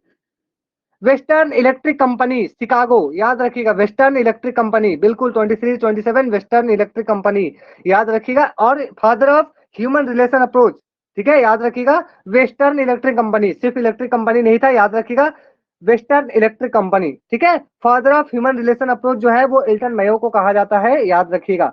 इसके बाद एक फेमस बुक है आपकी राजा राम मोहन रॉय की, बुक नहीं एक्चुअली मैगजीन आती थी, याद रखिएगा बिल्कुल, संवाद कौमुदी राजा राम मोहन रॉय। इसके बाद सती प्रथा जो है वो राजाराम मोहन रॉय के द्वारा इसको एबोलिश किया गया था, और लॉर्ड विलियम बेंटिक उस समय यहाँ के वायसराय थे, याद रखिएगा। यस, चलिए आगे। हु मेड, बिल्कुल, हु मेड क्रिटिक ऑफ चरखा, ये क्वेश्चन एक इंपॉर्टेंट आता है कि गांधी जी के चरखा से कौन सिले हुए रहते थे, गांधी जी के असहयोग आंदोलन से कौन सिले हुए रहते थे, कौन गांधी के असहयोग आंदोलन का सपोर्ट नहीं करते थे, ठीक है, वो तो टैगोर। लेकिन दिलचस्प बात यह है कि गांधी जी को महात्मा किसने कहा था? टैगोर ने कहा था। बिल्कुल, नेशनलिज्म के अगेंस्ट थे उन्होंने, इंटरनेशनलिज्म की बात की थी, बिल्कुल बिल्कुल बिल्कुल, याद रखिएगा। चलिए, तो यहाँ पे एक इंपॉर्टेंट चीज ये है कि गांधी जी को महात्मा किसने कहा था? तो टैगोर ने कहा था, याद रखिएगा। आफ्टर हेजेमनी जो बुक है वो है रॉबर्ट कोहेन की, याद रखिएगा। स्पिरिट ऑफ द लॉज जो है वो किसकी बुक है? मॉन्टेस्क्यू की बुक है, जिन्होंने सेपरेशन ऑफ पावर का कॉन्सेप्ट देते हैं। बिल्कुल बिल्कुल बिल्कुल, तिलक ने राष्ट्रपिता कहा। बापू किसने कहा था? बापू किसने कहा था? हु कॉल्ड बापू? सुभाष चंद्र बोस ने, बिल्कुल, बहुत, सबने कहा था। देखिए सुभाष चंद्र बोस, सुभाष चंद्र बोस, ठीक है, याद रखिएगा। चलिए, तो ये बताइए कि स्पॉइल सिस्टम ब्यूरोक्रेसी को लेकर काफी इंपॉर्टेंट कॉन्सेप्ट है। Okay okay okay, over over, आप कॉन्सेंट्रेट कीजिए, आप कॉन्सेप्ट कीजिए क्लास में। कंसंट्रेशन में ये आएगी कि स्पॉइल सिस्टम जो ब्यूरोक्रेटिक कॉन्सेप्ट है, आइडिया है, वो किस कंट्री से एसोसिएटेड है? From which country the spoil system has been associated?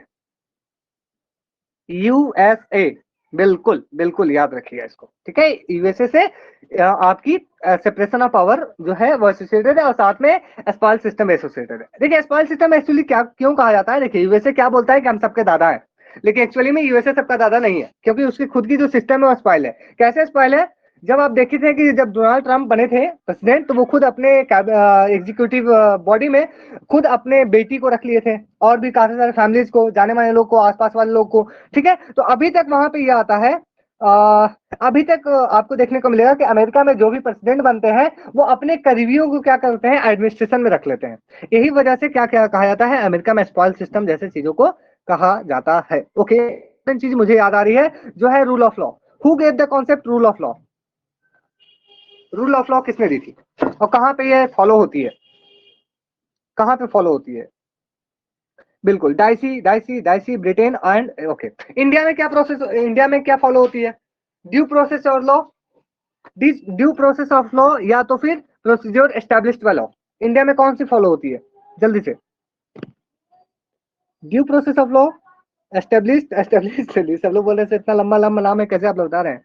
चलिए बिल्कुल बिल्कुल याद रखिएगा, ड्यू प्रोसेस ऑफ लॉ जो है वो है आपका अमेरिका।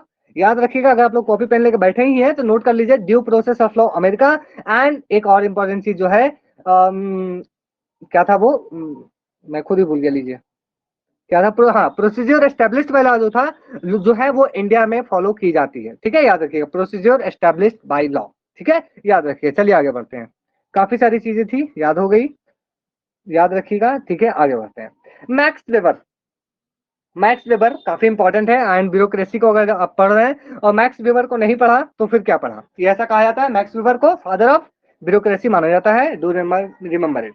ठीक है, फादर ऑफ ब्यूरोक्रेसी कौन है? तो सर लास्ट पॉइंट कौन सा, रिपीट कर दीजिए। ओके, लास्ट पॉइंट ये था, प्रोसीजर एस्टेब्लिश्ड बाय लॉ का जो कॉन्सेप्ट है वो किस कंट्री में फॉलो की जाती है? तो इंडिया में फॉलो की जाती है। Procedure established by law, America में ड्यू प्रोसेस ऑफ लॉ, आपकी इंग्लैंड ब्रिटेन में क्या की जाती है फॉलो? Rule of law. ठीक है, याद रखिएगा, याद रखिएगा। ओके ओके, चलिए। अब है मैक्स वेबर। मैक्स वेबर को क्या कहा जाता है? Father of bureaucracy. ठीक है, मैक्स वेबर जो है काफी इंपॉर्टेंट है। ठीक है, कैसे इंपॉर्टेंट है? इन्होंने फादर ऑफ ब्यूरोक्रेसी कहा जाता है। और इसके साथ साथ हमें देखने को मिलता है कि इन्होंने अथॉरिटी की बात की, थ्री टाइप्स ऑफ अथॉरिटी की बात की, traditional authority, charismatic authority and legal rational authority, जिसमें उन्होंने सबसे बेस्ट टाइप ऑफ अथॉरिटी की बात की, लीगल रेशनल अथॉरिटी की बात की थी। इसको याद रखिएगा, लीगल रेशनल अथॉरिटी जो रेशनलिटी में बेस्ट हो। ठीक है, इन्होंने जो ब्यूरोक्रेसी का आइडिया दिया उससे एक सिंपल सा क्वेश्चन आता है, who gave the idea of ideal bureaucracy? Ideal bureaucracy का कॉन्सेप्ट किसने दिया? तो ये आता है आपका, आपका आता है मैक्स वेबर का नाम इसमें आएगा सामने, याद रखिएगा। ठीक है, मैक्स वेबर का नाम आएगा। ठीक है, याद रखिएगा। ओके, चलिए। और लास्ट में जो है, according to Max Weber, bureaucratic organization is based on rational and impersonal regulation. बिल्कुल याद रखिएगा, देखिए यहाँ पे सारी कैरेक्टरिस्टिक्स आप क्लियर हो जाएगी। पहली जो है, जो ब्यूरोक्रेटिक होते हैं वो रेशनल होते हैं, बिल्कुल वही मैं बता रहा था सुषमा। चलिए, ये जो होते हैं रेशनल होते हैं। दूसरा इम्पर्सनल रेगुलेशन होता है। इम्पर्सनल मतलब जो भी आपके एसडीओ साहब होंगे, बीडीओ साहब होंगे, आपके डीएम साहब होंगे, डीसी साहब होंगे, वो इम्पर्सनल होंगे। उनको पॉलिटिक्स के साथ लेना देना नहीं होगा कुछ भी, उनका सिर्फ एक ही काम है, जो सरकार नियम कानून बना रही है उसे फॉलो करवाना। ठीक है, वो पीपल और गवर्नमेंट के बीच की कड़ी की काम करेगी। ठीक है, आगे देखते हैं। Regulation of authority is based on rationality, functional differentiation and specialization की बात की, बिल्कुल इन्होंने इन्होंने हार्मनी की बात की, इफिशिएंसी इन ऑर्गेनाइजेशन की बात की, और भी कई सारी फीचर्स हैं इनकी आइडियल टाइप ऑफ ब्यूरोक्रेसी की। ठीक है, याद रखिएगा। जल्दी से बताएं, who wrote the book the politics of vocation? The politics of vocation book किसने लिखी थी? Who wrote the book the politics of vocation?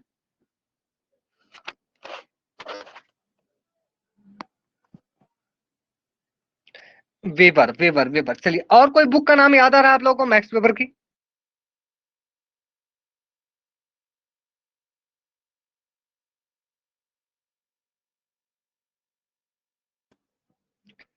Economic and social, okay, science of vocation था। ओके, मुझे चेक करना होगा फिर एक बार, I have to check once. Okay, चलिए आप लोग देख लीजिएगा। ठीक है, साइंस ऑफ वोकेशन, यस आप सही बोल रहे हैं, शायद शायद ऋषा आप सही बोल रहे हैं, साइंस ऑफ वोकेशन थी। चलिए, सॉरी फॉर दैट। चलिए, तो ये था आपका मैक्स वेबर। ठीक है, याद रखिएगा, इसमें काफी सारी चीजें एग्जाम में पूछी जा सकती है। चलिए आगे बढ़ते हैं। अब है पंचायती राज कमेटी। चलिए, okay okay, politics of vocation भी थी। ओके, चलिए, मुझे अचानक से याद आया। ठीक है, ओके, चलिए याद रखिएगा। Okay, panchayat panchayat committee. ठीक है, कुछ इंपॉर्टेंट कमिटीज है, पंचायती राज इंस्टीट्यूशन है, इसको याद रखिएगा। सबसे पहले बलवंत राय मेहता कमेटी 1957, इसके बाद अशोक मेहता कमेटी 1977। अभी इससे क्वेश्चन हम पूछेंगे, याद रखिएगा, इसलिए तैयार रहिए आप लोग। हनुमंतैया कमेटी 1984, 1985 जीके वीरा कमेटी, एलएम सिंघवी 1986। जल्दी से बताएं, who is known as father of local self government? Father of local self government,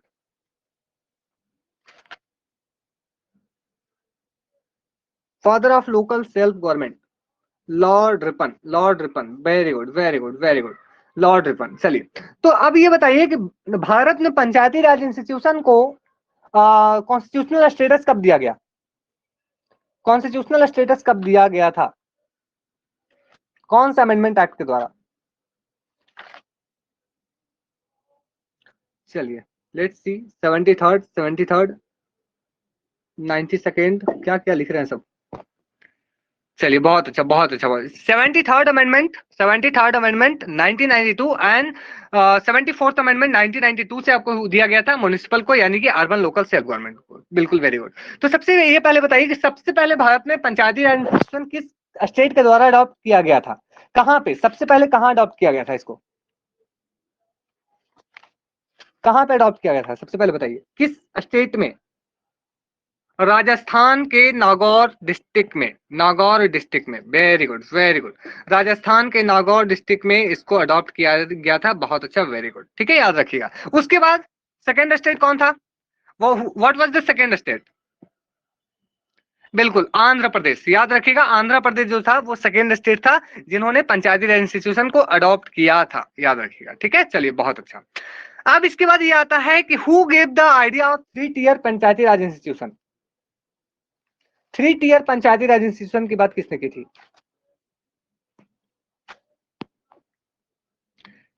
देखिए, अशोक की थी कि बलवंत राय मेहता की थी? आप लोग कंफ्यूज है थोड़ा थोड़ा, कुछ लोग मिक्स आंसर आ रही है मुझे। बलवंत राय मेहता कमेटी, इसको याद रखिएगा। बलवंत राय मेहता जो है, उन्होंने 3 टियर पंचायती राज इंस्टीट्यूशन की कौन की थी? सबसे पहले कौन था? ग्राम सभा, उसके बाद कौन था? पंचायत समिति, एंड उसके बाद क्या था? कौन था? उसके बाद कौन था, जल्दी से बताएं। जिला परिषद, बहुत अच्छा जेपी, ठीक है, याद रखिएगा, जिला परिषद। सबसे पहले ग्राम सभा, उसके बाद पंचायत समिति, एंड उसके बाद आपका था कौन सा? जिला परिषद, याद रखिएगा। अशोक मेहता 2 टियर सिस्टम, और कौन कौन सी थी इनकी 2 टियर में? कौन कौन सी चीजें थी, जल्दी से बता दीजिए। Do revision fast. कौन कौन सी चीज थी? 2 चीज थी। एक थी मंडल पंचायत, जो ग्राम सभा एंड पंचायत समिति दोनों के मिक्स थी, और एक और कौन थी? जिला परिषद, याद रखिएगा, बहुत अच्छा, वेरी गुड, ठीक है, जिला परिषद। और ये जो है काफी इंपॉर्टेंट है आपकी, ठीक है, याद रखिएगा, जिला परिषद एंड मंडल, वेरी गुड। इनमें से कौन सी एक ऐसी ये है कमेटी थी जो इसकी बात की थी, लाइक कॉन्स्टिट्यूशनल स्टेटस देने की बात की थी? Who among the following talk about giving constitutional status, recommended for the constitutional status? बिल्कुल, very correct very correct, L M Singhvi, ठीक है, याद रखिएगा। एल एम सिंघवी ने इसको रिकमेंड किया था, जो 1956 में आया था। इससे देखिए, तो अब आप लोगों को समझ में आ रहा होगा कितना इंपॉर्टेंट रिवीजन है, कितना इंपॉर्टेंट रिवीजन है। अभी हम लोगों ने कम से कम कितने क्वेश्चन, कम से कम तो 20 से ज्यादा क्वेश्चन को कर लिया सिर्फ एक ही स्लाइड में। क्या किए या नहीं किए? हैव वी डन, यस और no? We have done 20+ questions in a single slide. अच्छा, मॉक में दिया था सिंघवी, ऑप्शन नहीं था राहुल? अच्छा, मैं चेक कर लूंगा कौन सा मॉक था, आप मुझे मैसेज कर दीजिएगा, मैं चेक कर लूंगा। बिल्कुल, ग्रास रूट डेमोक्रेसी की बात जीके बराव की थी। आप राहुल मुझे मैसेज कर दीजिएगा, ठीक है, मैं देख लूंगा। ओके, चलिए, तो चलिए, तो ये सारी चीजें थी, ठीक है। ओके, थर्ड वाला में, ओके, मैं चेक कर लूंगा, चेक कर लूंगा, ठीक है, याद रखिएगा। चलिए, तो ये सारी कुछ इंपॉर्टेंट चीज है, आप याद रख सकते हैं। चलिए, आगे बढ़ते हैं, काफी टाइम भी हो चुका है, मुझे लगता है कि चलिए 1 घंटा 20 मिनट हो चुका है ऑलरेडी, तो जल्दी जल्दी खत्म करते हैं अब।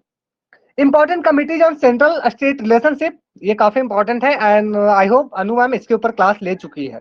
अनु ma'am has already taken class. Test कहाँ पे होता है? टेस्ट के लिए आपको सब्सक्रिप्शन लेना होगा, वो मुझे मैसेज कीजिएगा, मैं अब आपको बता दूंगा, ठीक है। चलिए, ओके, देखिए, इसको याद करने का सबसे तरीका मैं सिंपल क्या निकाला हूं, आप लोग एक याद रखिएगा, भारत की बहुत ही एक इंपॉर्टेंट एजेंसी है रॉ। आप लोगों का नाम सुना है? Have you ever listen the agency name raw, RAW?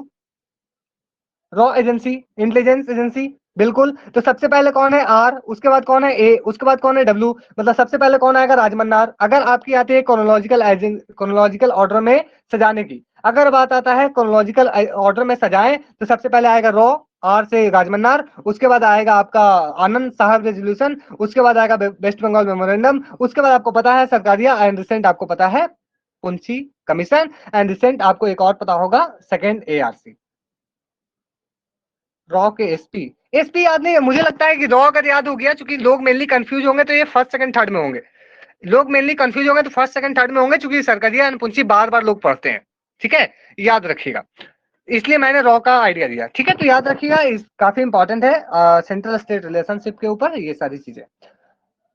Okay, चलिए आगे बढ़ते हैं। अब डेमोक्रेटिक पीस थ्योरी, ठीक है, democratic peace theory, second ARC and 1966। Second ARC कब आया था? 1966 में आया था सेकेंड एआरसी? नहीं, फर्स्ट आया था 1966, सेकेंड आया था 2005 में, बिल्कुल याद रखिएगा, ठीक है। जल्दी से बता दो सेकेंड एआरसी के चेयरपर्सन कौन थे? Who was the chairperson in second ARC? कौन थे सेकेंड एआरसी? बिल्कुल वीरप्पा मोइली, याद रखिएगा, वीरप्पा मोइली थे। फर्स्ट के कौन थे? फर्स्ट के कौन थे? फर्स्ट के कौन थे? इनिशियल में देसाई थे, ठीक है, जब उसको कॉन्स्टिट्यूट किया गया था उसके उस टाइम देसाई थे, ठीक है। उसके बाद कौन बने थे? हनुमंथैया बने थे, बिल्कुल बिल्कुल, ठीक है, याद रखिएगा। उसके बाद हनुमंथैया, हनुमंथैया, ये इतना याद रखिए, ठीक है, याद रखिए। चलिए आगे बढ़ते हैं। ओके ओके, चलिए चलिए, तो अब हम लोग डेमोक्रेटिक पीस थ्योरी की बात करते हैं। आपके एग्जाम में आ सकता है, किसने भाई डेमोक्रेटिक पीस की बात की, किसने यह बात की कि विश्व में अगर सारी की सारी कंट्रीज डेमोक्रेटिक हो जाएगी तो न्यूक्लियर वेपन बनाना बंद हो जाएगा, ऐसा किसने कहा था? ओके, राहुल मजाक मत कीजिए क्लास में भी, ठीक है, सब लोग सीरियस है, एक्चुअली ध्यान भंग होगा, ठीक है, प्लीज बी कंसंट्रेट, ठीक है। चलिए, तो ये देखिए, अगर ये बात करें डेमोक्रेटिक पीस थ्योरी, ठीक है, डेमोक्रेटिक पीस थ्योरी, किसने यहाँ आइडिया दिया कि जितने सारे मैक्सिमम डेमोक्रेटिक कंट्रीज होते हैं वो आपस में युद्ध नहीं करते हैं, एंड डेमोक्रेटिक कंट्री अगर सारे के सारे हो जाएंगे तो युद्ध जो है वो, जो टोटल वार है वो नहीं होगी। तो ये बात कहते हैं आपके दो इंपॉर्टेंट थिंकर, याद रखिएगा, एक माइकल डॉयल और दूसरे ब्रुइस रसेट, ठीक है, याद रखिएगा, ब्रुइस रसेट। देखिए कांट की जो बात कर रहे हैं, मैम ऐसे ही समझाई थी जो राहुल बता रहे हैं। राहुल क्या बताए? हनुमान रामायण में थे। राहुल क्या बता रहे हैं आप? हनुमान बने, हनुमंथा बने थे। Okay okay okay,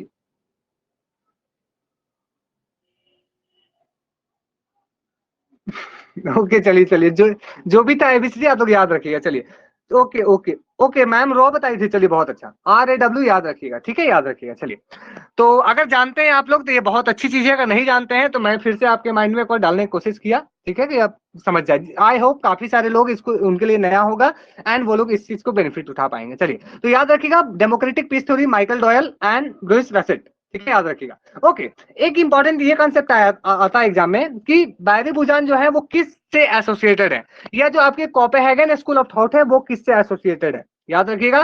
Copenhagen school of thought है वो किससे एसोसिएटेड है? तो this is associated security aspect, याद रखिए, कोपेनहेगन स्कूल ऑफ थॉट जो है वो सिक्योरिटी एस्पेक्ट से बात करता है, जो ecological, military, political, social and economic security की बात करते हैं ये, ठीक है, याद रखिएगा। इन्होंने इंपॉर्टेंट बुक लिखी, पीपल, स्टेट एंड वॉर, ठीक है, याद रखिएगा, पीपल, स्टेट एंड वॉर 1983 में एक इंपॉर्टेंट किताब आई थी।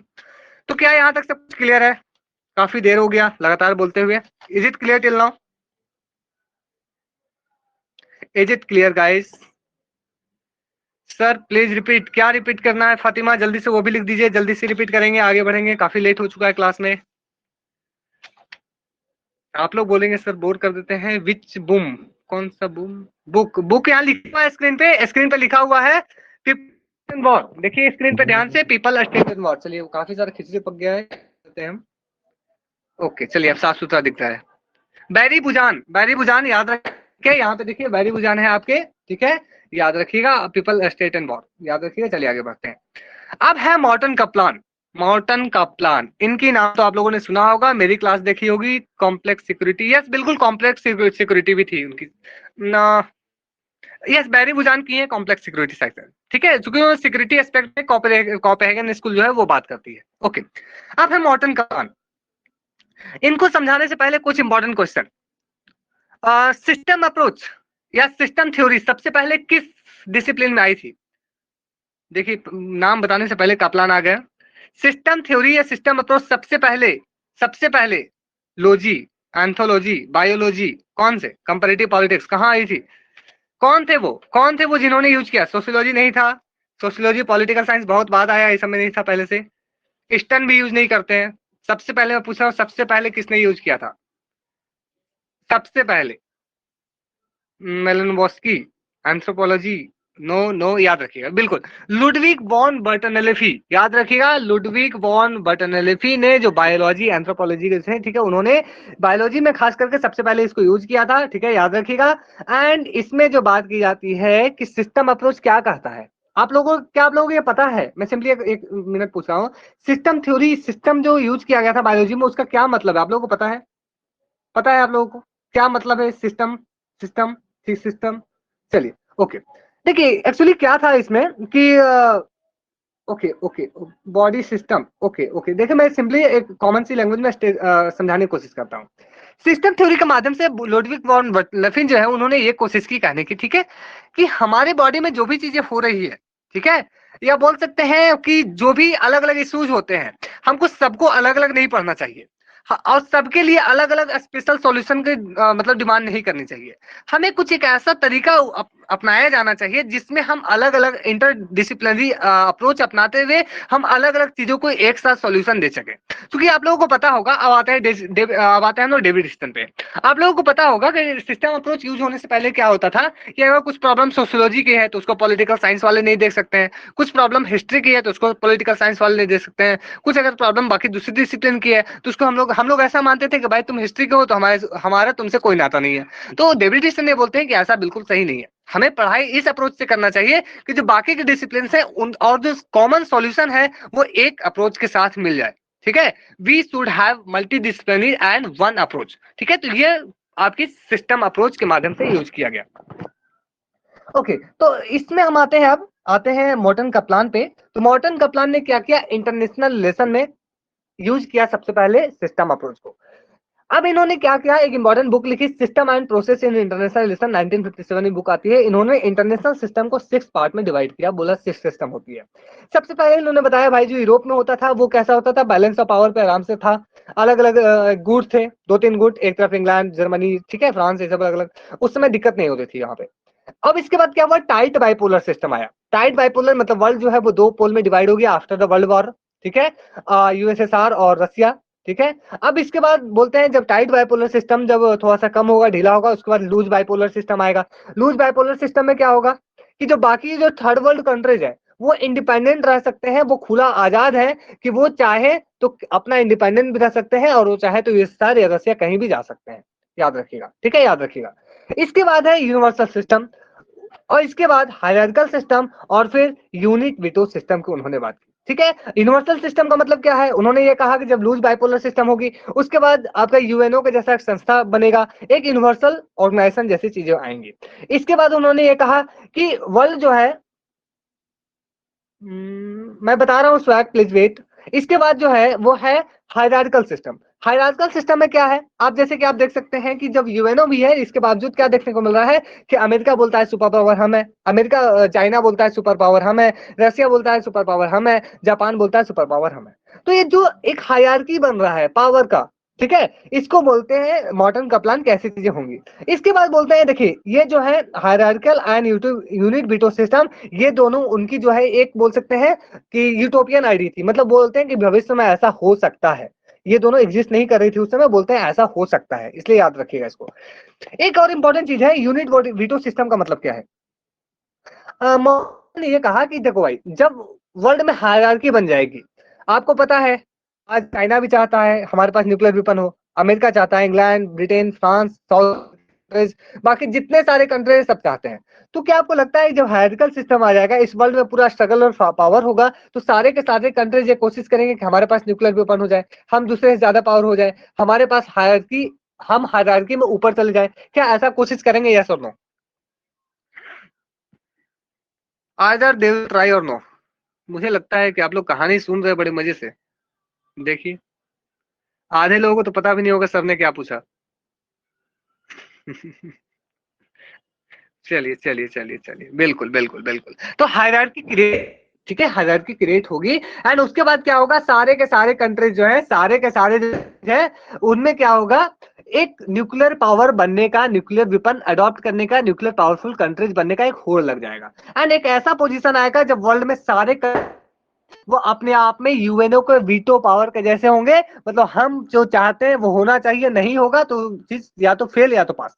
ठीक है, लाइक दैट। तो उससे तो बोलते हैं कि वर्ल्ड में एक ऐसा टाइम आएगा जब वर्ल्ड के सारे कंट्रीज के पास क्या होगा, एक यूनिट वीटो के जैसा, यानी कि एक वीटो पावर के जैसा अपने पास न्यूक्लियर वेपन होगा। अगर आप पाकिस्तान का बात नहीं मानोगे तो पाकिस्तान बोलेगा हम न्यूक्लियर वेपन छोड़ देंगे, नॉर्थ कोरिया बोलेगा हम वेपन न्यूक्लियर वेपन दाग देंगे, फिर उसी तरह से जापान बोलेगा, मतलब सारे विश्व के जो कंट्रीज है, नेपाल बोलना शुरू कर देगा। ठीक है, तो ये फेज हाइपोथेटिकल है जिसकी बात मॉर्टन कप्लान भी कहते हैं। तो मुझे लगता है कहानी आप लोग सुनकर थोड़ा बोर हुए होंगे, बट क्लियर हो गई भी अगर आप लोग ध्यान से सुने होंगे। Is it clear? क्या ये कहानी छोटा सा कैसा लगा कहानी? देखिए देखिए, नो सर क्लियर ही, no sir ji, no sir ji, no sir ji, he is advance then his time, बिल्कुल स्वैग रिचा। अभी चाइना कल से वीडियो वायरल आईआर पे आपने विपन का, बिल्कुल बिल्कुल बिल्कुल, वो सब तो होते रहती है राहुल। अच्छा था कहानी, विश्वजीत बोल रहे हैं अच्छा था कहानी, बिल्कुल बहुत अच्छा, वेरी गुड। तो ये था, देखिए कॉमन सा चीज है, इसको याद रखिएगा। ठीक है, इसमें दो हाइपोथेटिकल चीज है वो आपकी रियल चीज है जो ऑलरेडी एग्जिस्ट हो रही है। ये बात है, आगे बढ़ते हैं। ओके, इन आपके एग्जाम में आ सकता है कि कौन से एक विचारक है जिन्हों जो इस बात से डरते हैं कि भाई कार्ल मार्क्स ने जो ये कहा डिक्टेटरशिप ऑफ द प्रोलेटेरिएट जो है वो बनेगा, लेकिन कौन ये फियर करते हैं कि ऐसा नहीं होगा, बल्कि वो जो सर्वहारा वर्ग होगा उसके ऊपर डोमिनेशन बना दिया जाएगा, यानी कि डिक्टेटर ऑन द प्रोलेटेरिएट हो जाएगा, ऐसी बात। तो ये आपके एनार्किस्ट बाकुनिन जी करते हैं, याद रखिएगा, बाकुनिन इसकी बात करते हैं। John Locke is considered as defender of glorious revolution. आप सबको ग्लोरियस रेवोल्यूशन के डिफेंडर कौन माने जाते हैं? आपके जॉन लॉक माने जाते हैं। तो आप लोग ये बताइए कौन से एक ऐसे थिंकर थे जिन्होंने ये कहा था, जिन्होंने ये कहा था कि मेरी और भय का जन्म एक साथ हुआ था, यानी कि I and fear born twin, we are twins. कौन गए थे? Twins twins twins twins twins, sack of corn, चलिए ये भी याद है, सैक ऑफ, बहुत अच्छा। हॉब्स, बिल्कुल याद रखिएगा, ठीक है, हॉब्स। ये जो है ग्लोरियस रिवोल्यूशन, याद रखिएगा। ओके, एक और इंपॉर्टेंट क्वेश्चन आता है, एक और इंपॉर्टेंट क्वेश्चन आता है कि जो अमेरिकन कॉन्स्टिट्यूशन है वो किसके आइडिया से इन्फ्लुएंस थी? अमेरिकन कॉन्स्टिट्यूशन जो है, अमेरिकन कॉन्स्टिट्यूशन जो है वो किसके आइडिया से इन्फ्लुएंस्ड है, ये क्वेश्चन आता है। ठीक है, बिल्कुल लॉक के आइडिया से इन्फ्लुएंस है, याद रखिएगा। और जो आपका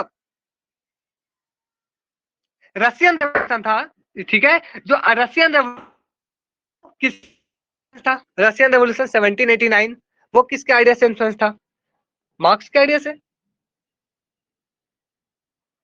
ओके ओके ओके ओके,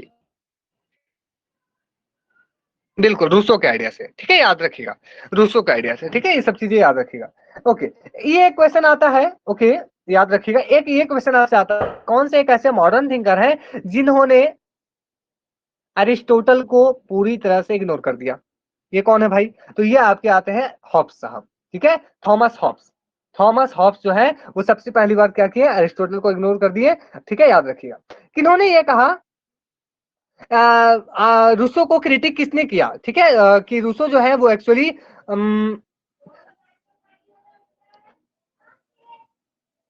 एक टोटलिटेरियन जो समाज है, जो व्यवस्था है, उसकी शुरुआत करने का श्रेय जो है रूसो कहते हैं। इस बात को कहते हुए तो जैकब टेलमन ने किया, याद रखिएगा। इनकी important the origins of totalitarian democracy, ठीक है, याद रखिएगा, जैकब टेलमन। ठीक है, देखिए यहाँ पे लिखा हुआ है, मैं थोड़ा सा इसको साफ सुथरा कर देता हूँ, चलिए याद रखिए, जैकब टेलमन, यहाँ पे है जैकब टेलमन साहब। ठीक है, याद रखिएगा, आगे बढ़ते हैं। ओके, चलिए, तो मुझे लगता है कि आज की क्लास फिनिश हुई, एंड क्लास आज पूरे के पूरे 1.5 घंटा चल गई, but I hope, finally I hope कि आप लोग क्लास को एंजॉय किए होंगे, एंड काफी सारी चीजें, नई चीजें आप लोगों को सिंपली आई वांट, ऐसी लगी आप लोगों को क्लास? लास्ट स्लाइड, चलिए लास्ट क्लास ये रहा आपके सामने। कैसी लगी क्लास? क्या ऐसी क्लास और लाई जा सकती है? रोज रखिए ऐसी क्लास। बहुत अच्छी, पटेल, सुषमा, सो इन्फॉर्मेटिव, बहुत अच्छा, Savita thank you, interested, full use, awesome, बहुत मजा आया। अच्छा, बहुत अच्छा। और नहीं, बहुत और लाइए सर। चलिए, देखिए एक चीज़ है, देखिए मैं हमेशा बोलता हूँ, आप लोग क्लास में जब भी बोर होना फ़ील कर दें तो मुझे बता दिया कीजिए, मैं सर बोर हो रहा हूँ। चूँकि मुझे पसंद नहीं है कि जो अगर लोग बोर होने लगे तो मैं पढ़ाऊँ, ठीक है? मुझे ऐसा लगता है कि अगर आप बोर होने लगेंगे तो मेरी भी टाइम जाएगी, आपकी भी टाइम जाएगी, इसलिए इससे अच्छा है कि हम लोग दूसरे दिन पढ़ लें। डोंट बोर, पढ़ाई जो है वो बोर नहीं है, बस एक वे होना चाहिए, एक दिलचस्पी, एक मज़ा होना चाहिए, एक रस होना चाहिए। Yes, we have to do. ठीक है? तो थैंक यू सो मच, मिलते हैं फिर नेक्स्ट क्लास में। आई होप आप लोग अच्छे से पढ़ रहे होंगे, सीख रहे होंगे, मुस्कुरा रहे होंगे एंड इस सेशन को भी शेयर कर रहे होंगे, पॉलिटीहुड के बारे में दूसरों को बता भी रहे होंगे। थैंक यू सो मच, मिलते हैं नेक्स्ट वीडियो में। Thank you so much.